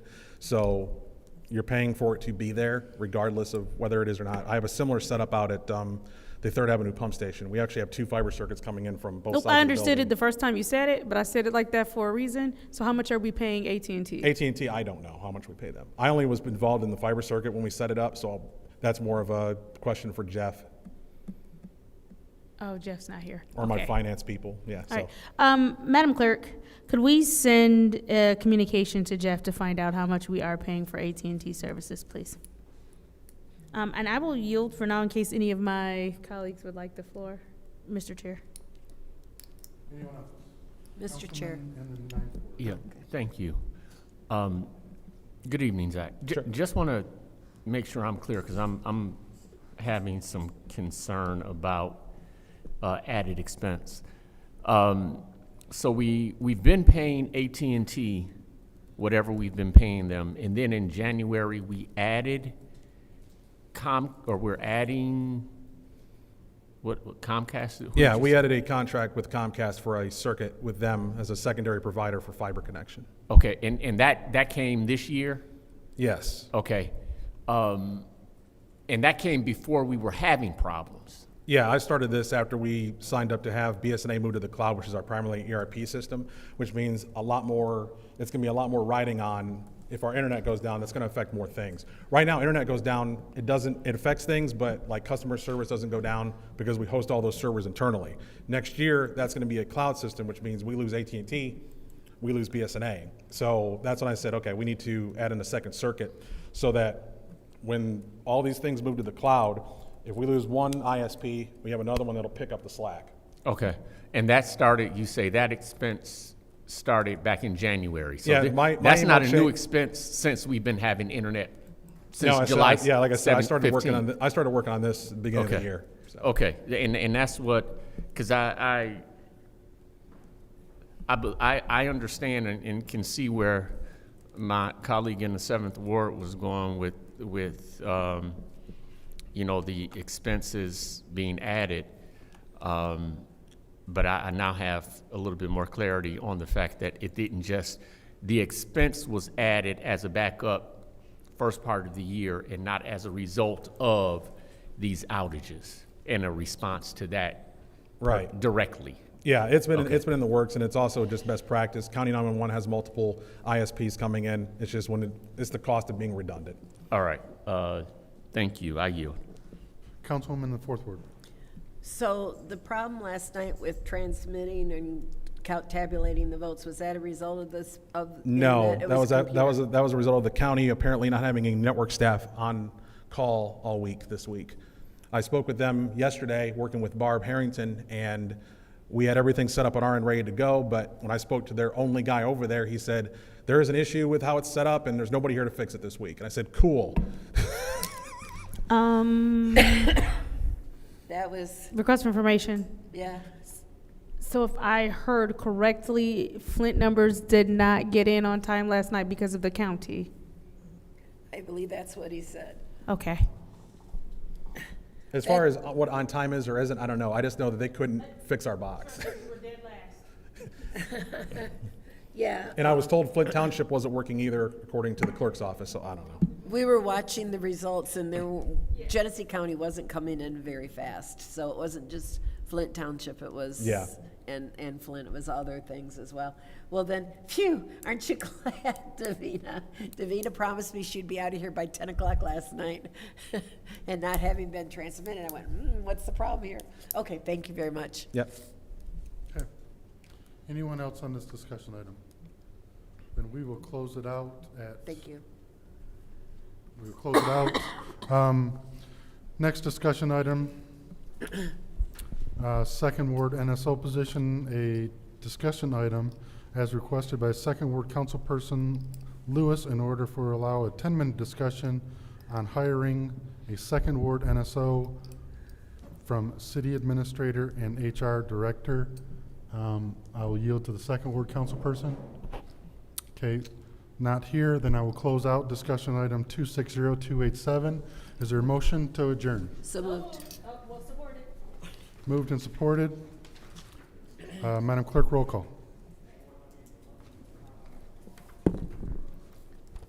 Ms. Priestley. Ms. Priestley? Oh, yes. Ms. Winfrey Carter? Yes. Ms. Burns is absent. Ms. Mashat? Ms. Mashat? Yes. Mr. Pfeiffer? Yes. Mr. Jarrett? Yes. Mr. Alamin is not in. Dr. Lewis is absent. Ms. Johnson? Yes. Vote is 6 yes, 0 no. 6 yes, 0 no. We are adjourned at 7:19.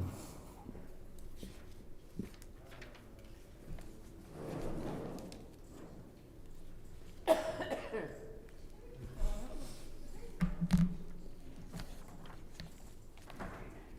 did the discussion the last committee, last council meeting.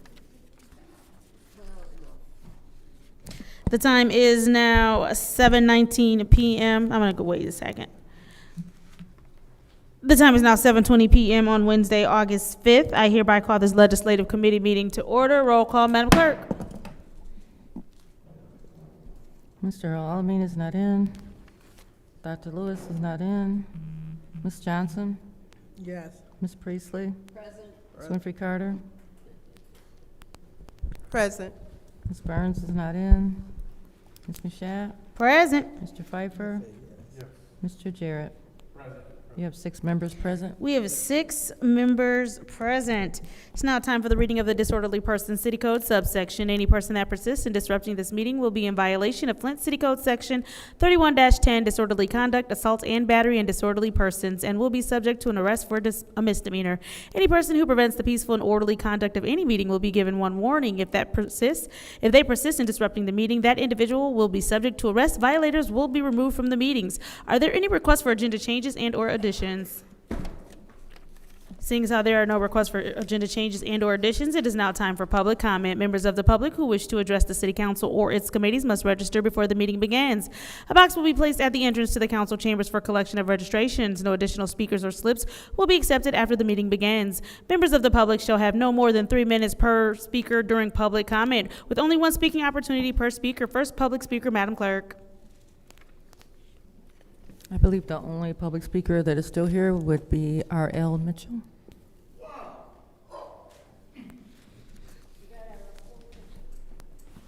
Hello, I'm R.L. Mitchell. For the record, you see how we deal New York and everybody, all the countries out there in America, especially, what's that? let's see, that Viking country, we caught a fire the other day and all this smoke come over here, Minnesota. And as you see, we got bad transport, that film, the dude, like bad, no, they don't want to transparent what's going on in Flint. All you got to do is get Paul Harvey, the guy, the inner, here, and all the cameras don't work because people like that guy just got through talking. He don't put an effort to fix it. He asked the county across the street, and they say, ain't nobody here to fix it. And he said, oh, well, that's good then. He in cahoots with the Russian tapping in on our computers and stuff. Always go haywire and they don't give a care. They let the Flint police let them county people kill the Flint resident out, the juveniles out in the jailhouse with their medicine, because they don't want their hands to be dirty and all that stuff. They ought to ask for the money like Chief Wiggins did. I mean, and he got it with the ambulance program. It ain't nothing but a killing machine in Flint, Michigan, to wipe out all the people who left. Like the guy said, whoever stays will pay. That Mr. Peachy, not him, the other guy named, I can always leave my mind his name, because anyway, you people know who said that, but we done swept the script. Those who stay will get paid big time with Tanya Burns when they get Bonehead out of his office and out and the Lansing, and they're always naive with Flint peoples when people come up here messing with our funds and y'all looking like howdy doody when we come up here and speak, talking about where our funds at, and in the space over there in front of Mays Center, like they put a German family right in the front of the Mays family. That's what you call a free space. Right there, that's like them let the people figure it out. With all them on Home Street in Dupont, right there in front of the Mays Center. If you want the peoples want to see how this stuff work in Flint with the money that we got left, they taking it away from us because time limit, because they act like we ain't got the sense enough to use it, and Lansing gonna take it back from us and all that. Thank you very much, Mr. Mitchell. Madam Clerk, if I heard you correctly, that is our only public speaker. That's correct. It is now time for council response. Council members may respond once to all public speakers, only after all public speakers have spoken. An individual council member's response shall be limited to 2 minutes. Is there anyone who would like to respond during council response? Any council members? Seeing as how there is no one that would like to respond during council response, it is now time for the consent agenda. What is the pleasure of the body? Councilwoman in the 4th Ward. Make a motion to send the consent agenda to council. There's a motion to send the consent agenda to council by the councilwoman in the 4th Ward. Is there support? Moved and properly supported by the councilwoman in the 3rd Ward. Are there separations? Madam Chair. Yes, Ms. Winfrey Carter. I'm going to separate all of them. All right, there's a total separation. Let's get moving. Moving on to ordinance number 260270, which is the amendment ordinance Flint City Code Chapter 3, advertising and signs, Article 2, licenses and permits. What is the pleasure of the body? Madam Chair. Councilwoman in the 4th Ward. Motion to send to council. There is a motion to send 260270 to council. Is there support? Moved and properly supported by the councilwoman in the 3rd Ward. Is there discussion in the first round? Madam Chair. Councilwoman in the 4th Ward. So all these ordinances are basically, from what I'm reading or what I read, is changing the wording from the clerk to planning and development, so that the licensing will now go to that department from the clerks. Are we asking the clerk to Yes, I'm speak? asking All right, that Madam Clerk, question. would you go ahead and explain? Yes, that is the general purpose for these ordinances.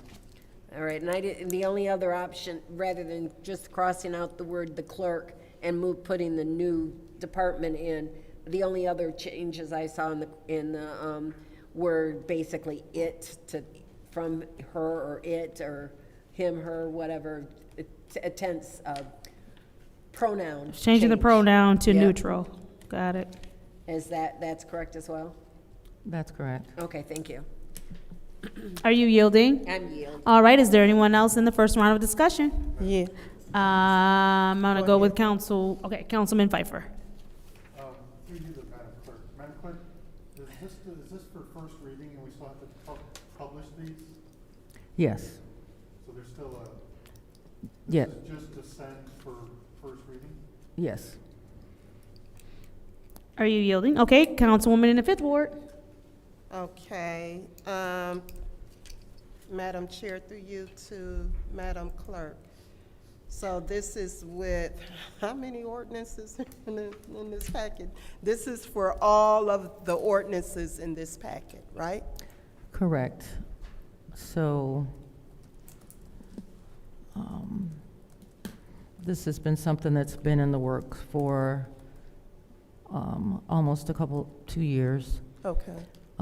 So when the emergency managers were here, the code was changed so that the responsibility for deciding which department would be over business licenses was moved to, well, the city administrator has that authority.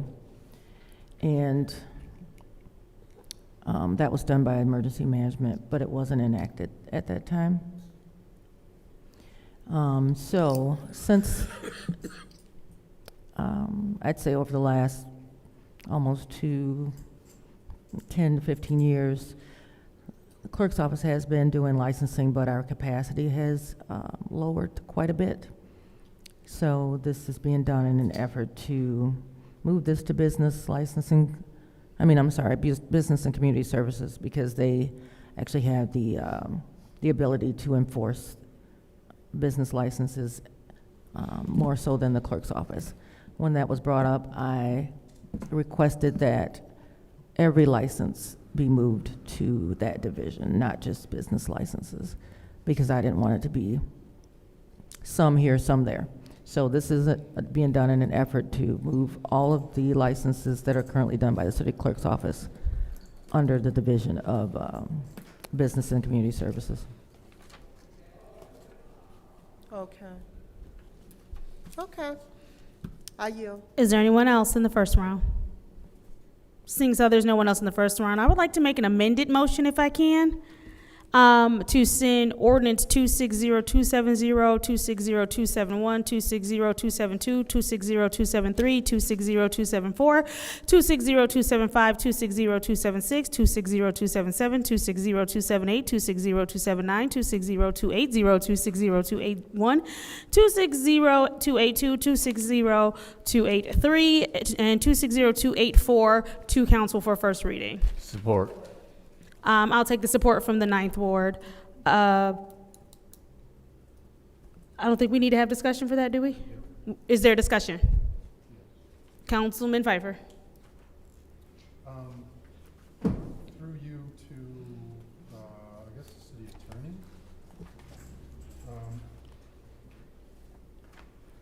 I'm looking at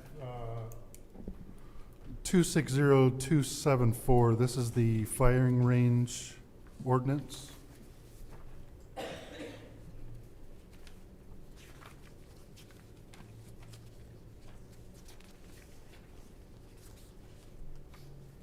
Um, 8-32.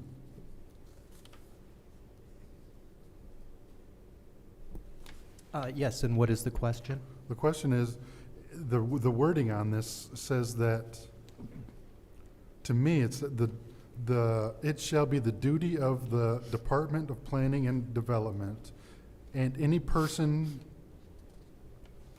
by, is that IT or is it the word it?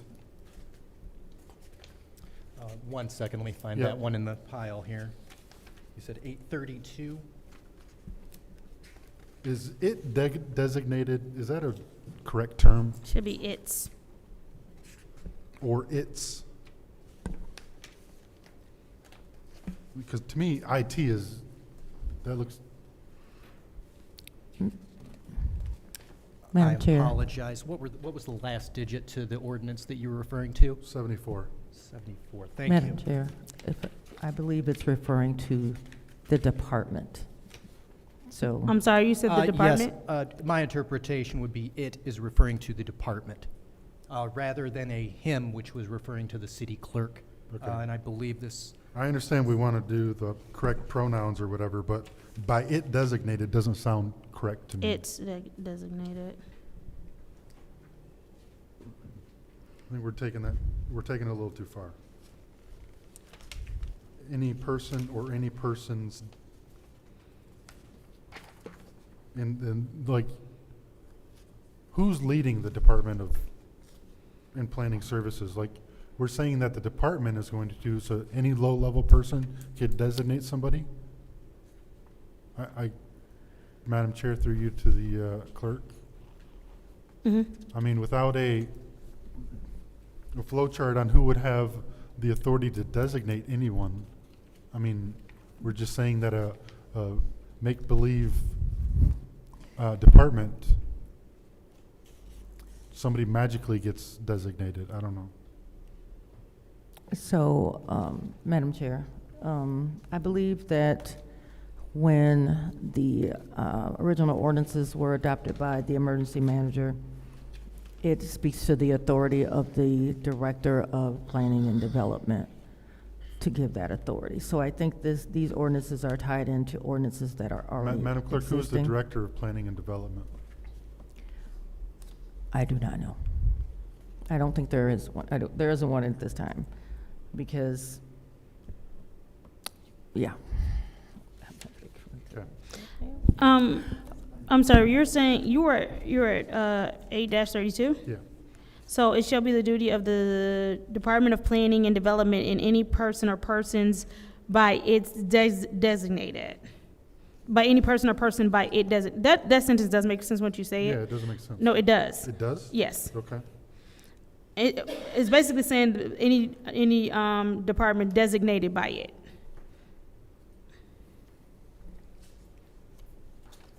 a clearer grammatical interpretation or suggestion might be designated by the department. If you're looking for alternatives, that would have the same effect. It doesn't read correctly to me. Well, it's using like old proper English, but it is correct. Any person or persons by it designated, meaning that's designated by it. You're just used to hearing it being said as designated by it, but the way it reads is it is correct. Okay. Madam Clerk, through you, or Madam Chair, through you to the clerk. Do we have a dance licensing board? Because this is new to me. Like I see that the chief of police and the city administrator are on the dance licensing board. So who else is on the dance licensing board, Madam Clerk? So this is one of those instances we had spoken before about. There are a number of licenses that still exist in the code that need to be removed. I think that this is just the first step, just to move the business licensing portion of it and all those licenses. Those other things need to be addressed separately. And it's also referring to teenage public dances, so there's that.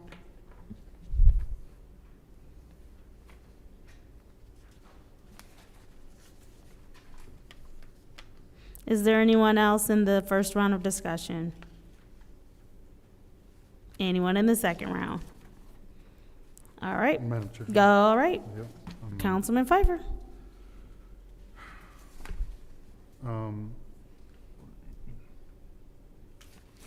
Through you to Madam Clerk. Madam Clerk, I know that we had I think it was a lawsuit that, or something or maybe it's part of the charter that we're supposed to codify or catalog all of the ordinances. What's the status on that? So, Because to me, that should be done before we start reorganizing. so the codification was completed approximately 6 months ago. Okay. there were concerns by the city attorney that to enact, because the codification at my request was updated to a more modern structure. So it changed a lot of the numbers and the way that the code is organized. So there was concern by the city attorney with just updating the police code structure and the courts. So that was being worked on, and to figure out how long that was going to take. But there is a draft ordinance to have the council adopt in order to effectuate that new codification. It was uploaded to the website a couple of months ago, because it is done. It's just waiting, and so that should be coming soon. Okay, because like I've tried to look up ordinances, and then I'll bring, okay, well, we're in violation of this ordinance, and then I send it to the city attorney. Oh no, that one's no longer valid, but I got it from the website. So how would general public be able to decipher what is a valid ordinance versus what is not a valid ordinance? And so it is a bit of a puzzles, because you do have to go to the new legislation, and the website to see some of the newer ordinances. So that is why the request has been made to go ahead and make that live. But like I said, I believe that there was concern about, once it goes live, just making sure that the police have access to those new numbers, the transition, as well as the courts. So. Because there's an ordinance out there that says the DDA has to come to us before they raise parking rates, and they've never come to us. So I mean, as an elected official and a homeowner or resident, I have no idea what's valid and what's not valid. Correct. I will. You can finish. I will speak with Attorney Gurley, because I have been requested that ordinance to come before the body. It was one that was going to come at the same time as these, but it was just didn't want to overwhelm the body. But I will make sure that it's on for the We next love being committees. overwhelmed. I Hmm. mean, we love being Yeah. overwhelmed, especially with walk-ons. So, so yeah, it was just, she was looking into making sure that they would be prepared and they'd have enough time to update what they need to update when it's adopted by the body. Thank you. Are you yielding? My time has expired. All right, anybody else in the second round? That said, this is the roll call vote to send all the aforementioned resolutions to City Council for first reading. Mr. Al-Alamin is not in. Dr. Lewis is not in. Ms. Johnson? Yes. Ms. Priestley? Yes. Ms. Winfrey Carter? Yes. Ms. Burns is not in. Ms. Mashat? Yes. Excuse me, Mr. Pfeiffer? Yes. Mr. Jarrett? Yes. The vote is 6 yes, 0 no. The vote is 6 yes, 0 no. Motion to adjourn. Those resolutions will be sent to council for first reading. There's a motion to adjourn from Councilman in the 8th Ward, supported by Councilwoman in the 4th Ward. Roll call, Madam Clerk. Dr. Lewis is not in. Ms. Johnson? Yes. Ms. Priestley? Yes. Ms. Winfrey Carter? Yes. Ms. Burns is not in. Ms. Mashat? Yes. Mr. Pfeiffer? Yes. Mr. Jarrett? Yes. Mr. Alamin is not in. The vote is 6 yes, 0 no. 6 yes, 0 no, 7:41 p.m. I hereby adjourn this legislative committee meeting.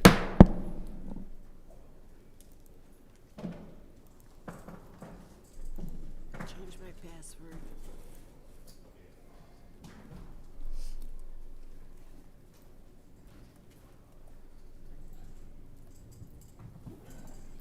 Good job, attorney.